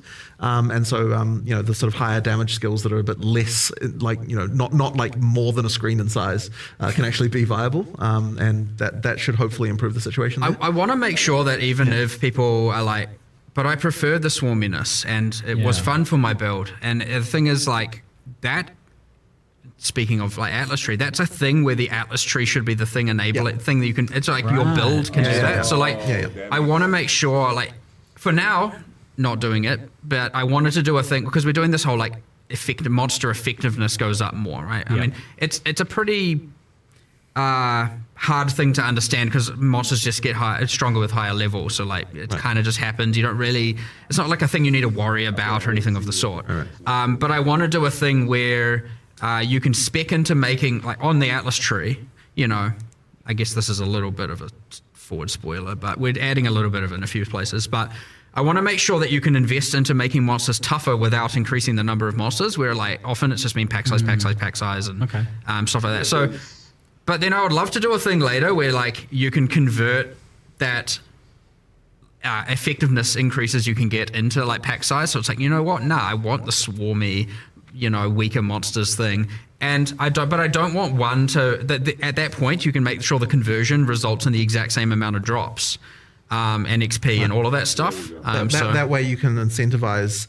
Well, you don't incentivize one or the other, right? Like it's more about what your build is, what you'd prefer, rather than being like everyone has to have most pack size as possible. Whereas right now, pack size is just a straight up multiplicative drops XP scale. I mean, obviously not for rares and bosses, but it is, and for a lot of people, it's a multiplicative fun scaler, and I don't want to take that away.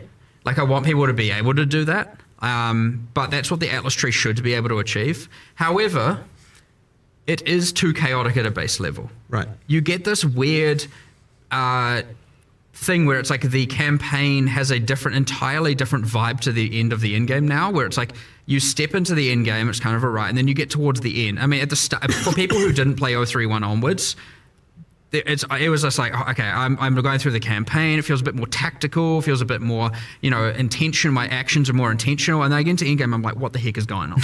There's monsters everywhere. It's out of control.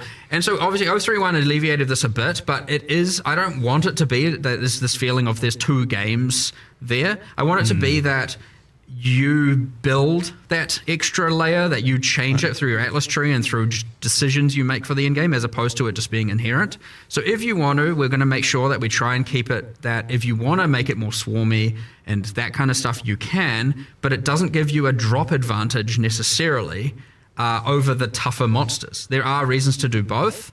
That's fine. There'll be heaps of mechanics and stuff, but like, ideally, you can kind of play the game you want to play the game. And so in our tree and our builds, much like you can play the character how you want to play your character, we can do that with the end game as well.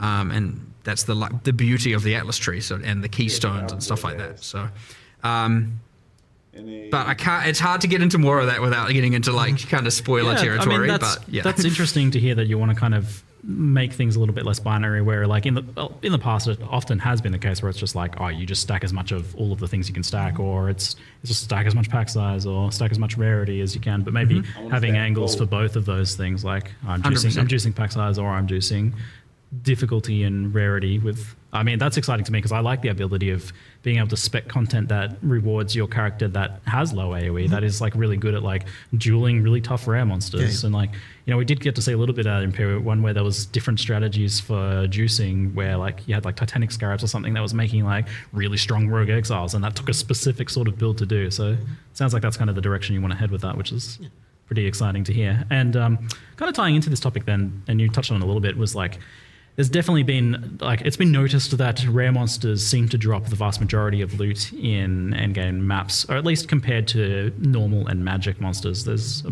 bigger difference, I guess, than has been the case in the past. And where are you guys at with, like, noticing or feeling that, or what problems do you foresee with that? It gets talked about a lot. I don't think it's necessarily wrong that it's like that. One of the things we really want to try to make sure of in PoE 2 when we're sort of doing a sort of from scratch pass on this is that the amount of rewardingness of something is equivalent to the amount of difficulty that it takes to kill it. And that's kind of where, like we're trying to normalize that, because by doing that, it means that we can try to get like, we don't want a situation where like some content just is randomly just way more rewarding than other content. And so we're trying to just make sure that we're keeping tabs on that really well. And what that's kind of ended up with regard to the magic versus rare is, we've got the balance of that where it should in an ideal world be the case that like, killing a rare versus killing a white monster is, does in fact drop the correct amount of rewards relative to each other. Now the issue can come with the fact is, what if your build can one hit either of them in any case? So that kind of like changes, I guess, the way that feels a little bit. So, but as I said, it should be the case that rares drop more than white monsters, and white monsters can drop anything still. It's just, it does make a certain amount of sense, but I guess like with what you were talking about, Mark, it seems like something you'll have to think about, because like if you want both strategies to be viable, like the pack size juicing, then there needs to be a reward, a payoff to that ultimately. 100%. So that's something you'll be looking at then. But I mean, as far as I'm aware, it really is the case that if you looked at entirely just around the life of the entity, the drops should be pretty equivalent to the amount of life that they had to, in order to kill them, as far as like, relative to each other. So if it's got 5 times as much life, it does 5 times as many more drops effectively. Like that's kind of what we're shooting for when we're trying to balance this stuff. I think with the balance of how things are and the options we have now, it probably makes sense. But yeah, it looks like something you'll be keeping close eye on moving forwards then. For sure. There's a bit of a parallel with one of the kind of issues I see in Path of Exile 1, where like everything is in reward icons, little floating symbols, and that seems like something you're trying to avoid moving forward. We haven't really been doing that for a little while now. There was certainly a period there in PoE 1 design where it was like every single league was just like those reward icon type things, and it ended up really beiging the rewards a lot, because you just had this thing of like, every league drops, every other league's drops, and it kind of didn't really, like it wasn't really that great. So it's kind of been a little while since we've done that stuff in PoE 1 even, and in PoE 2 we kind of steer away from it to make sure that like, everything feels like it's got distinct drops and a reason to do it and that kind of thing. Yeah, I mean, it appears in some regards. Like for example, when you get the reward rooms in Fate of the Vow, you have a unique item room. Sure. You know, like, but it's not just like a floating symbol above the monster. Right. Yeah. Which also, you know, immersively, I don't know what the heck that is, but what is it? It's just nothing. It's a clear and just obvious game mechanic. I see some like floating, glowing cash money dollar bills above your head. Guy's loaded. Whoa. Don't kill me. Don't kill me. And, you can't have my loot. But I just remembered you spoke about rare monsters, and I was like, hold on, did we? I don't think we deployed or spoke about this change, but I know that taking away all the rare minimap icons was a bit anger-inducing. Because honestly, we knew it. We knew it was going to be. Yeah. Now, they aren't a requirement of the map, but as you're saying, they kind of drop a lot of the loot, and people were just doing the whole minimap, coasting between minimap icons. The middle ground we've come to here, which I think is quite cool, is once you've activated all the checkpoints in the map, which sometimes is 4, 2, you know, the things for fast traveling and respawning, then all of the things appear on the minimap. You know, the funny thing is I thought we already deployed that. I don't think we have. Okay, right. That's what I was just remembering. We intended to deploy that back when people were complaining about it, and I feel like maybe we just kind of forgot. But that was implemented a while ago. Play your map. You generally find the checkpoints. If you're in a straight line map, there's one at the start, one at the end. Yeah. How the heck are you missing rares? Anyway, I don't know, but it can happen. Yeah. But it doesn't just reveal the rares; it reveals everything. Every icon. Yeah. So strongboxes you missed, rogue exiles you missed. Okay. Just so basically you can find if there's any content that you still wanted to grab. Now some people might argue, hold on, I'm just going to run around the entire map, activating them all, and then go clear. And I was like, well, okay, if you want to waste time. Right. But you're going to clear the map while you're doing that, right? So you probably clear the whole map anyway. Yeah. So it's kind of meant to be like, look, you've explored at least. I mean, like, if there's generally speaking, if you've got like a big square or circle map, you're going to have 4 checkpoints.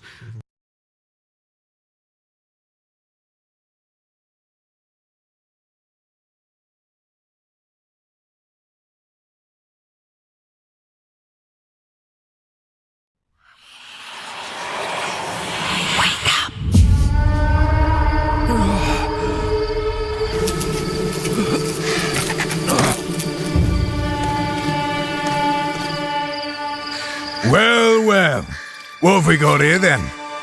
You lost, fella? Hey, we're talking to you. I asked you a question.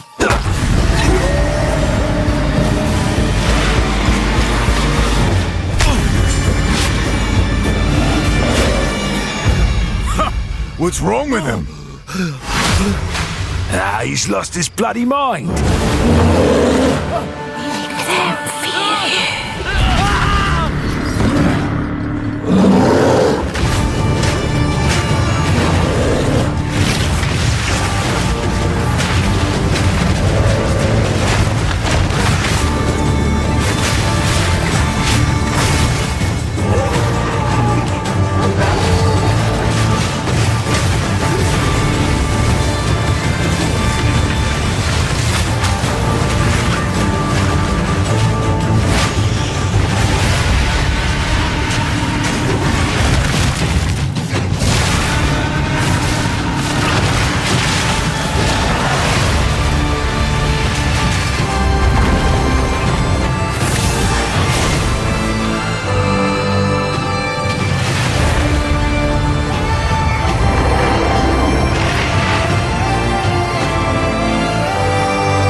I will find you, Eve.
Alrighty.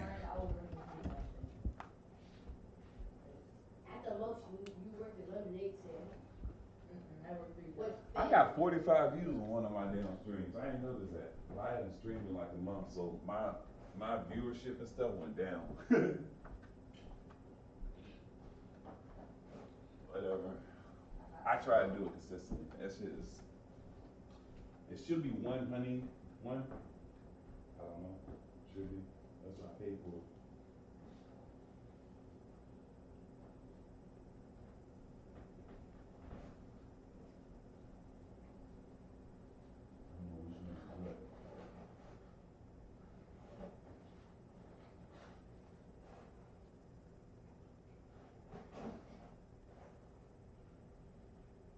I think this is it. Pretty sure that's it.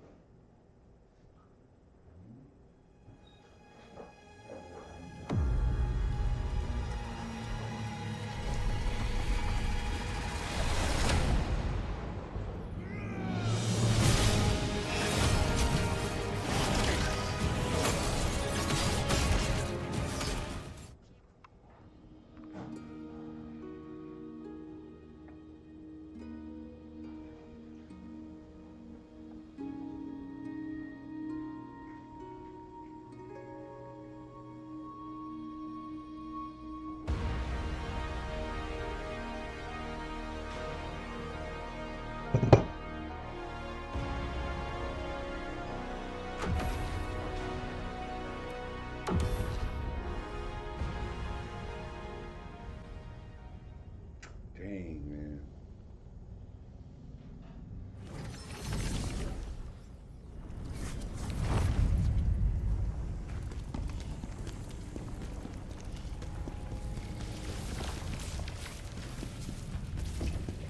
So we got, I think, Borderlands.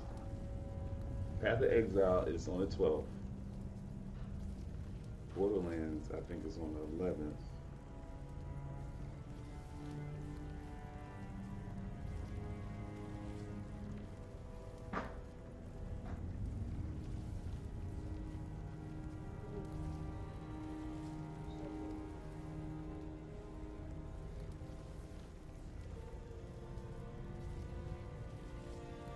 Yo guys, what is up? Max on a Borderlands 4 video, and today we get our first like major update to Borderlands 4, as in like the first paid DLC content launch. However, plot twist,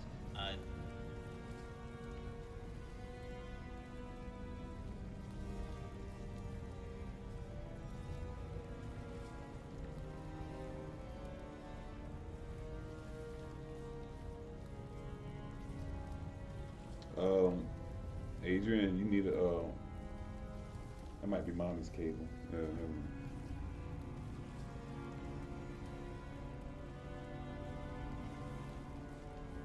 November what? 20th? What's today? 4th? So we got next week. Well, that's when y'all get out of school. Ooh, I'm definitely streaming. Y'all taking a trip to grandma's house. I don't know if Monty gonna stay there or not.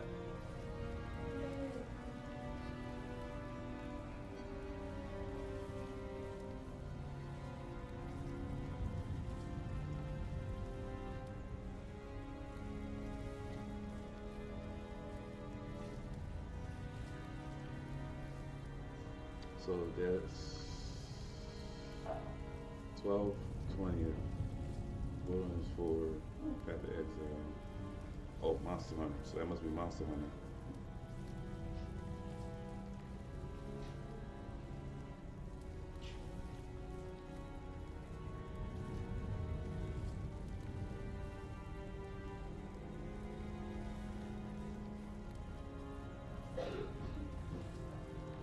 Oh, December 16th.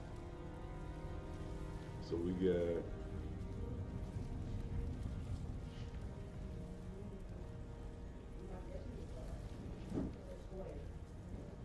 Path of Exile on the 12th.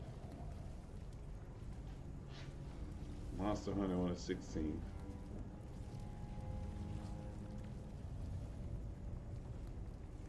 Borderlands on the 20th.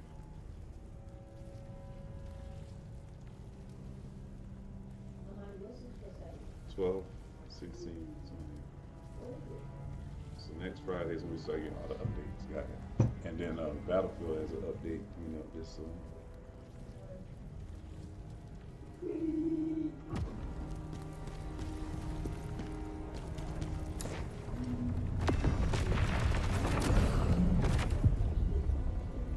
You need to go upstairs and make sure everything is taken care of. I'm streaming, by the way, so make sure everything is taken care of, room and all. What's today? Okay, so tomorrow will be your weekend.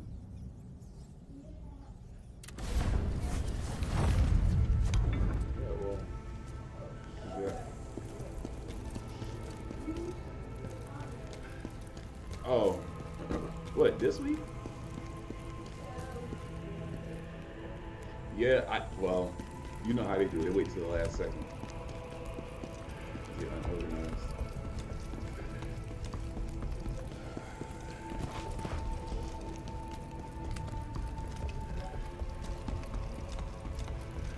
What I'm gonna do is I'm trying to breeze through this shit.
that you?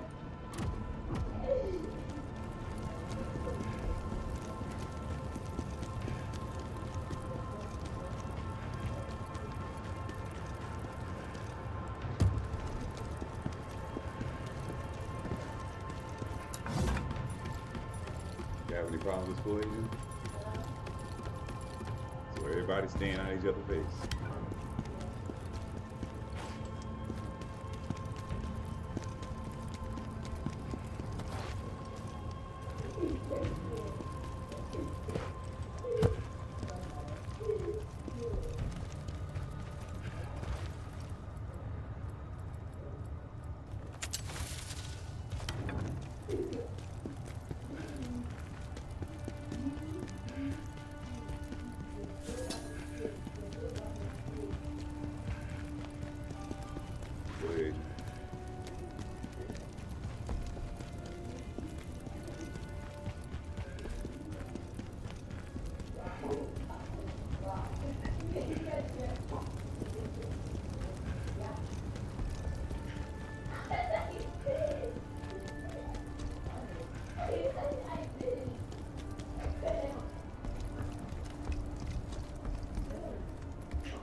Adrian, keep it down.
Strength, proficiency.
301.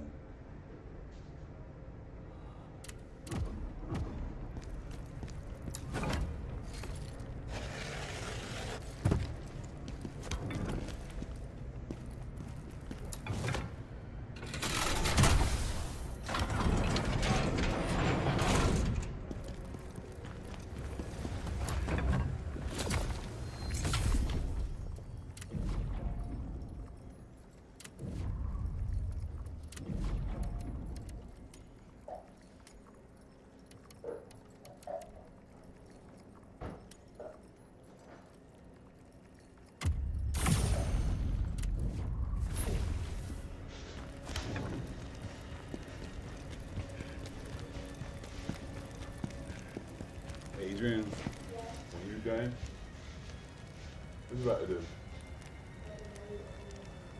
Oh, go ahead. I said make sure you check them bathrooms, especially down here. There ain't no key around the floor. It's madness out here! They're tearing each other apart!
I see. Okay.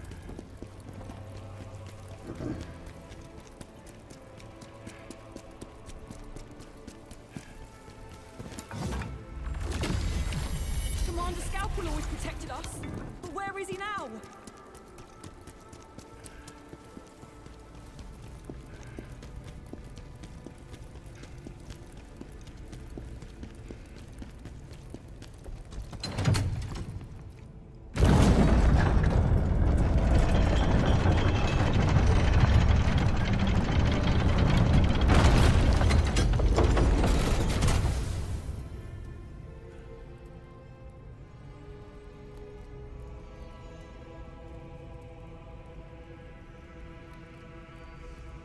I don't want to do that science project. Adrian, you sure you don't want to do that science project? The one I told you about the other day.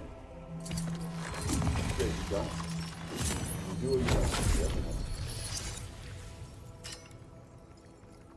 You know you're going to have to do work, right? Yes. Let me look and see. The Science and Engineering Fair. It's an at-home project required for all 5th grade and for your first student encouraged to. You in 4th grade? Yes. The Science Fair is January 15th. Families will be able to attend STEM night and view science projects from 6 p.m. to 7:30. Science or engineering, you choose. You can choose to conduct a science experiment to answer a specific question. You will use that scientific method to conduct your experiment. Ensure that the correct vocabulary when conducting. Ensure you use the correct vocabulary when conducting science fair experiments and compiling a project for the fair. Example: which type of glue makes the stretchiest slime? And then what you'll do is you'll go buy different types of glue, make slime, and test the stretchiness.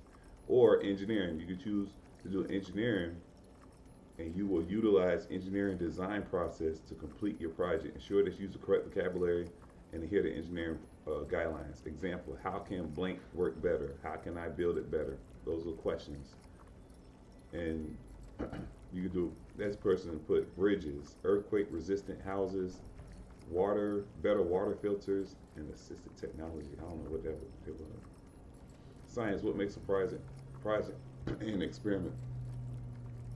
Oh, did y'all go over this in class? The scientific method? No. Adrian, y'all didn't go over this at all. None of it. She didn't mention this to y'all, none of it. The whole time you've been in school, from beginning to now, right? From beginning of the year to now, she said nothing about none of this. Scientific method, boy.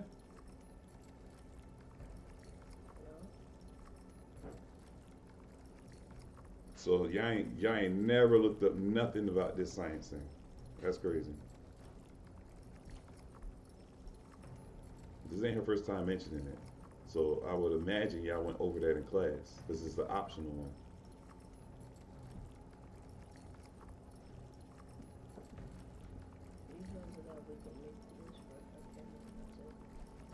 I'm talking about teaching the scientific method. You take science, right? Yes. Y'all didn't go over the scientific method yet?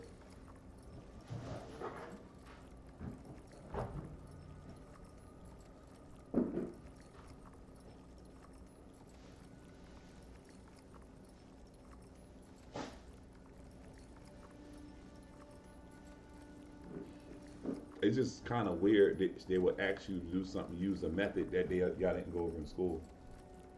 It's like sending multiplication home and y'all didn't go over multiplication.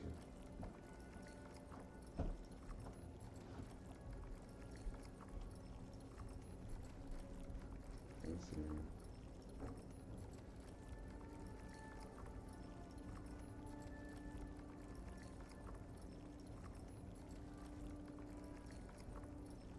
Let's see. I'm finna ask her right now.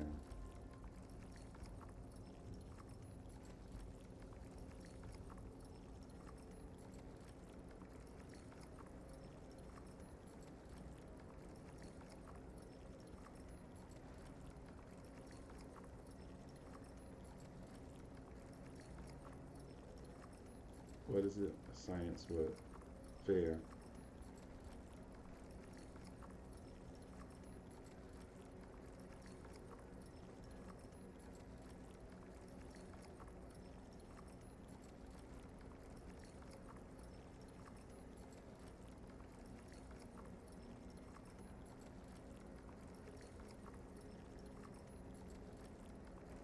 Was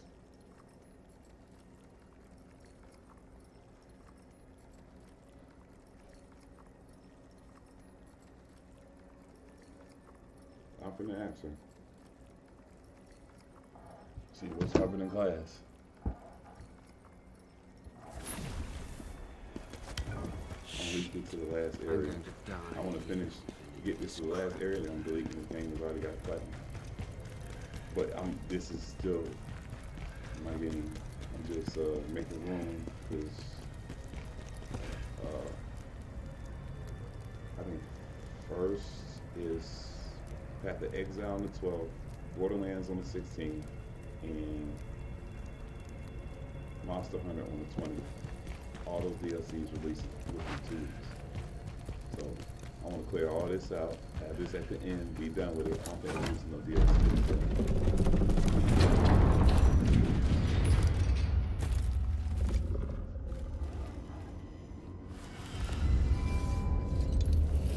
Oh, hell.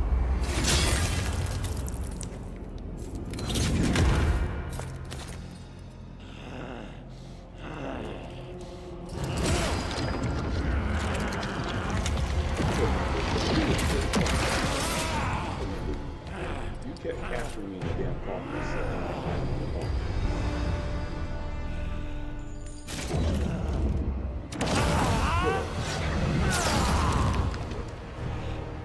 That's a whole problem. One of those like 3 points. Skull. No, not yet. It's like my 4th time.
fight.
Second stage on.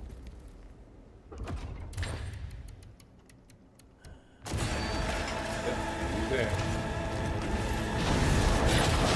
This one I gotta survive.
So he in this phase every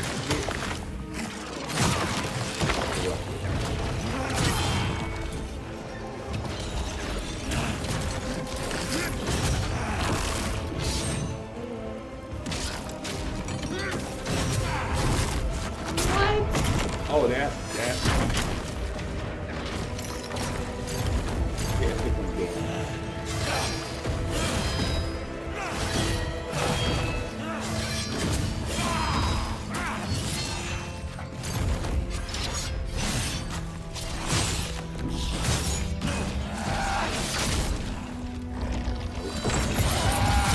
whoa, that was deep.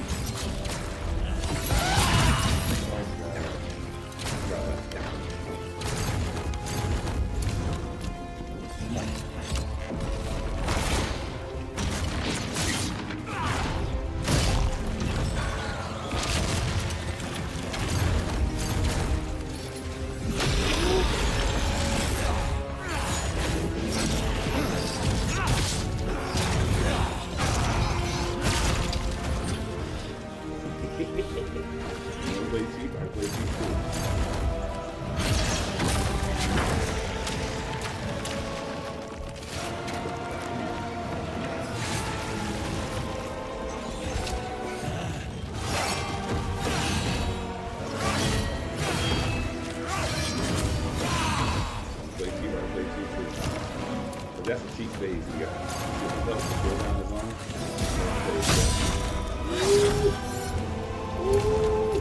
Every hit. So when his regular phase,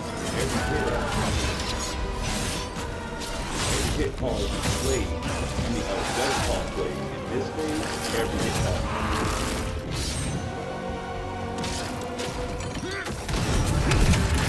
I can play cheap, I can play smart. Bye. It was his friend that the bad guy, the real bad guy, corrupted him with the chaos. He made him evil, but it was his friend, his best friend, that he had to kill him. You know what must be done.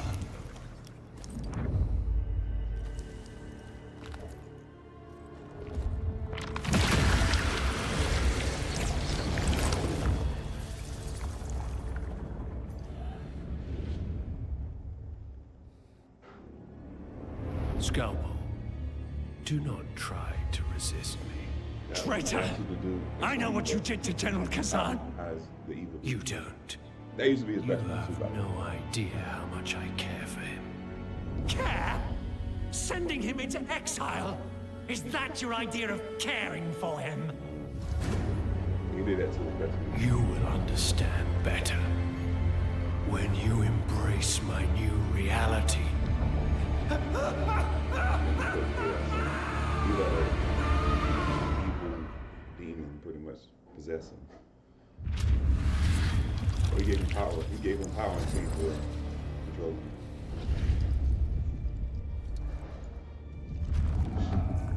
They need careful customization, tell you that.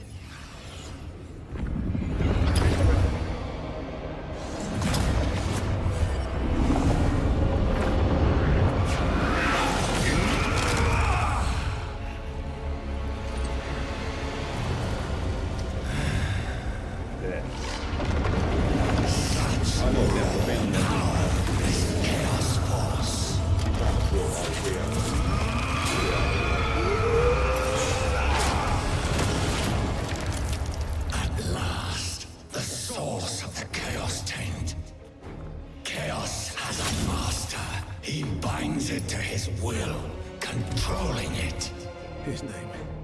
Tell me, Phantom. Ozma, it was him all along. Rejoice, our missions are now the same. He was a decorated That's warrior. better.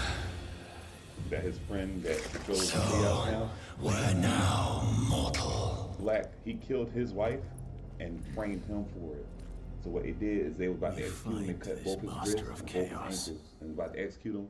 And then the Phantom, which is that's an ancient warrior that was really, really strong. He was looking for the right host to help him get back at that chaos evil. Found him on death's door and gave him power. So now they're working together to kill the new Chaos King, which is Ozma, which was his best friend that exiled him and killed his wife. He has a lot of drama in here. Come on, it was never over. It's pretty good. Mission complete. That's the second time tonight. Huh? Oh. And I lost my tablet in the truck.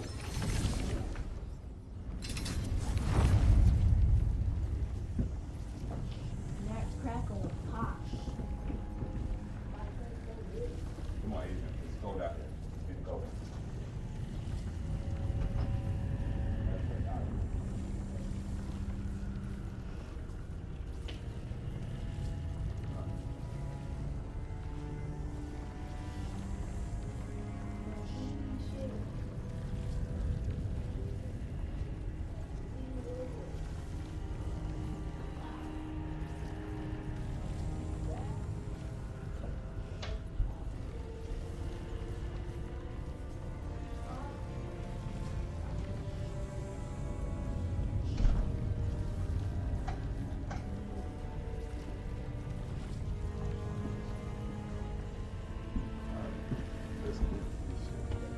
I should be on the last chapter now.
Well.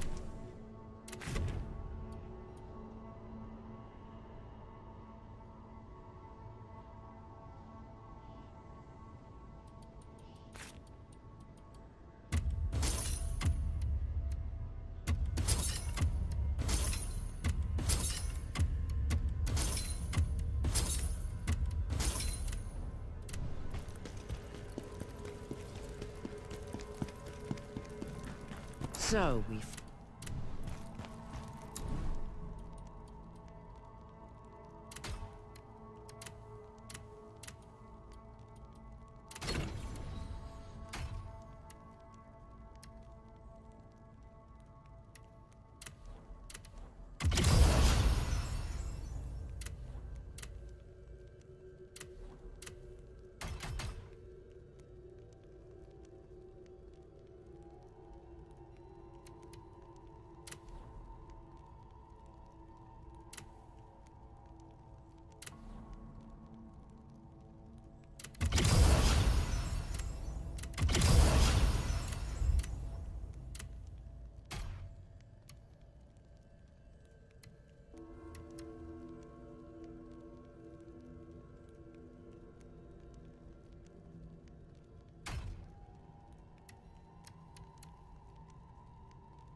Hi,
hate.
I hate to.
Stop, mortal.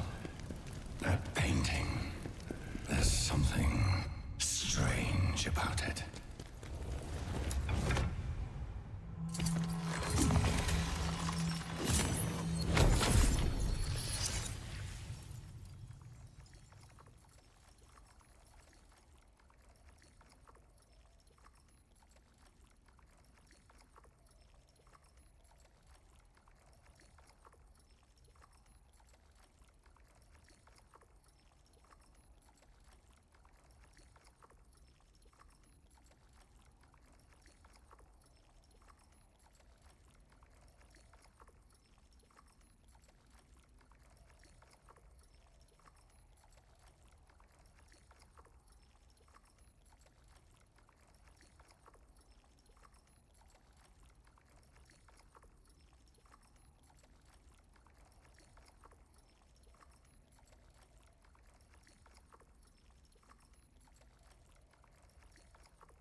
melody of death echoing in the air.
Captivating. Play some more for me.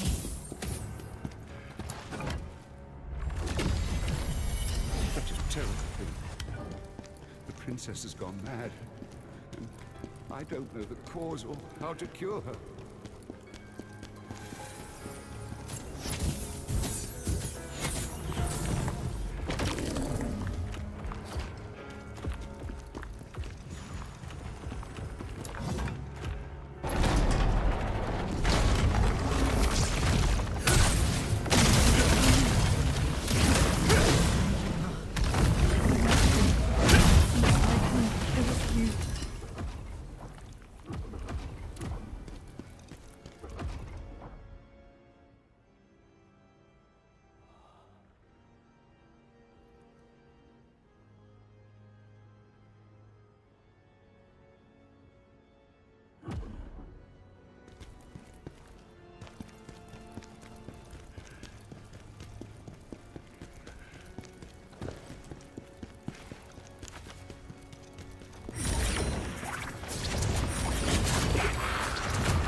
Place really gets my at once. Don't pay attention to what I've said. I'm but the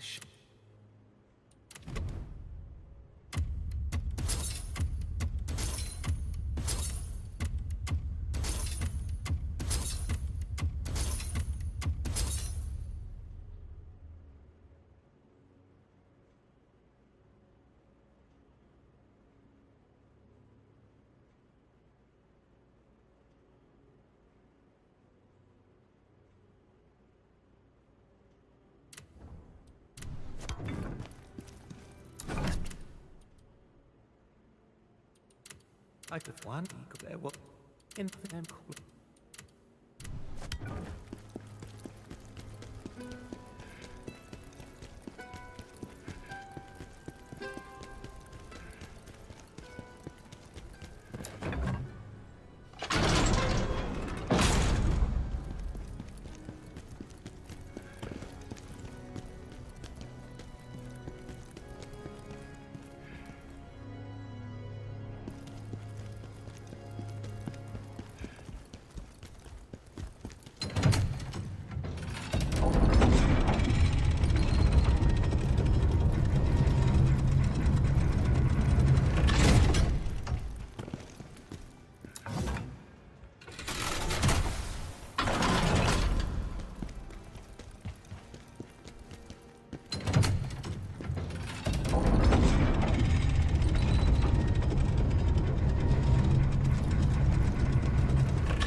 I wonder, could you be the one to finally put an end to the thirst for fear burns inside?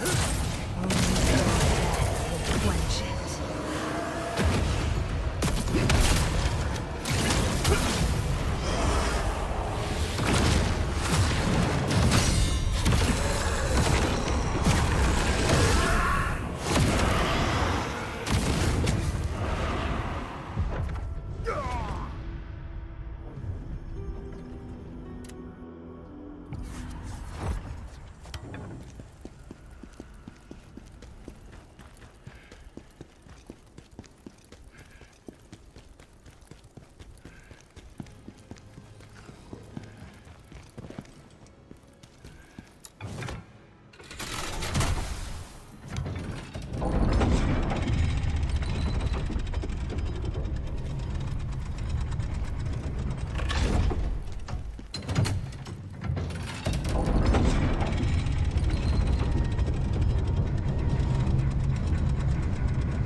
tortured soul.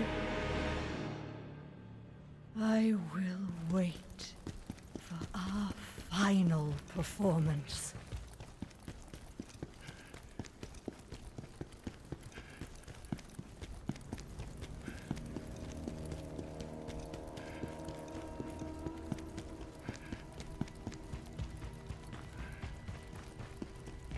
An innocent soul in torment.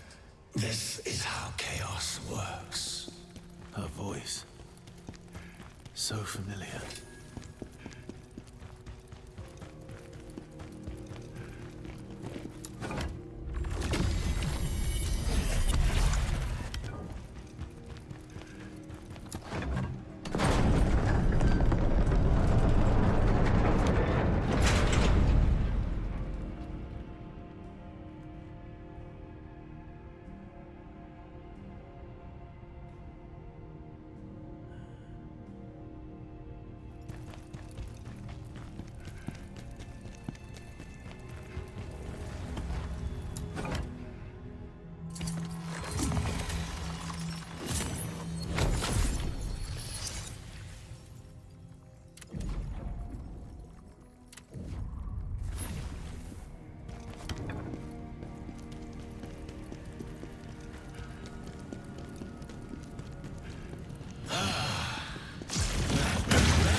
Warn Commander Scalpel. Ozma knows everything. We've been sent into a trap.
Seeing you now, I can hold back no longer.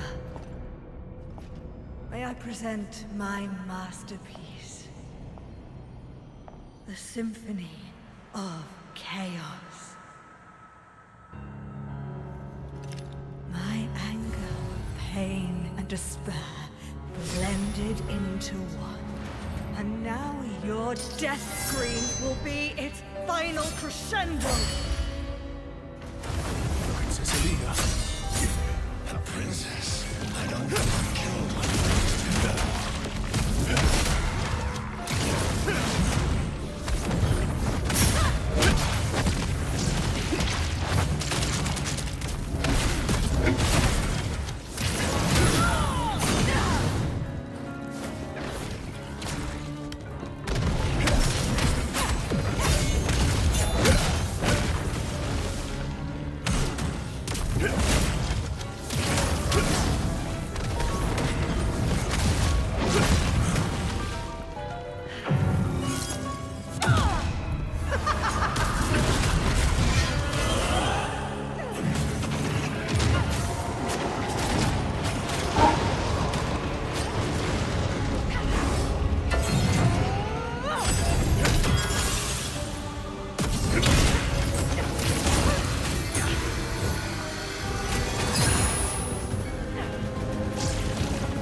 hunt is at an end.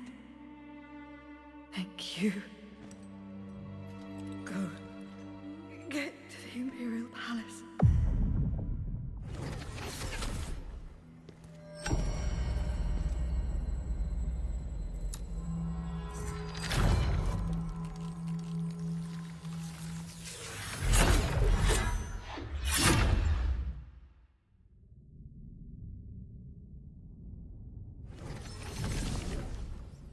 Scalpel and the princess will find.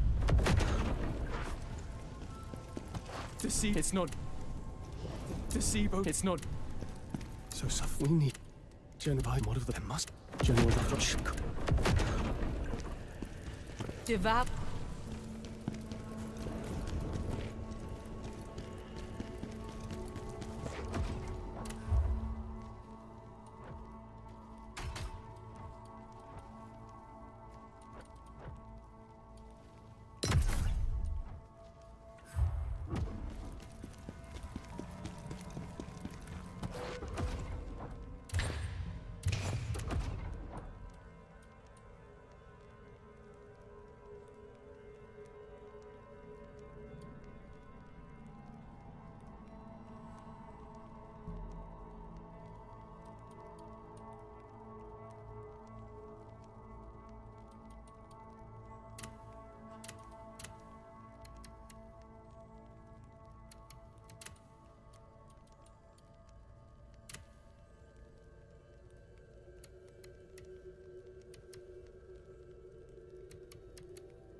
You've unlocked all the Soulstone effects. There are no more effects left.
Ozma, I'm coming for you.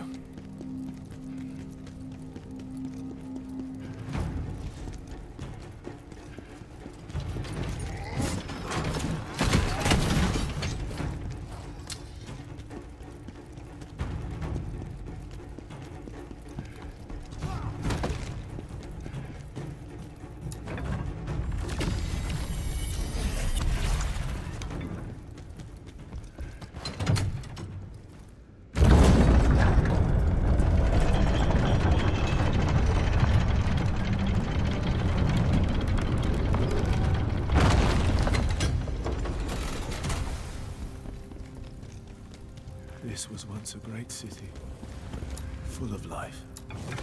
Now look at it.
The story begins in New York City with a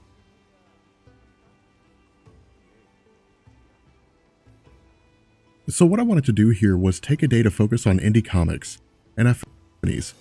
Also, before we start this video, I just want to say that no relationship between creators, writers, and that when a creator filed a lawsuit, creators now were sent to both DC. The story followed the young man as he eventually became a were-coyote able to shapeshift, turn invisible by performing a ritual, all while living in the artist alongside a massive fan following. 1. The fallout from Steve Gerber's house as an extension of 2 and were the highest in his with her. Following this, Spawn has a flashback where he recalls fight for the same things as heroes, but take a darker approach.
Unlocking the secret.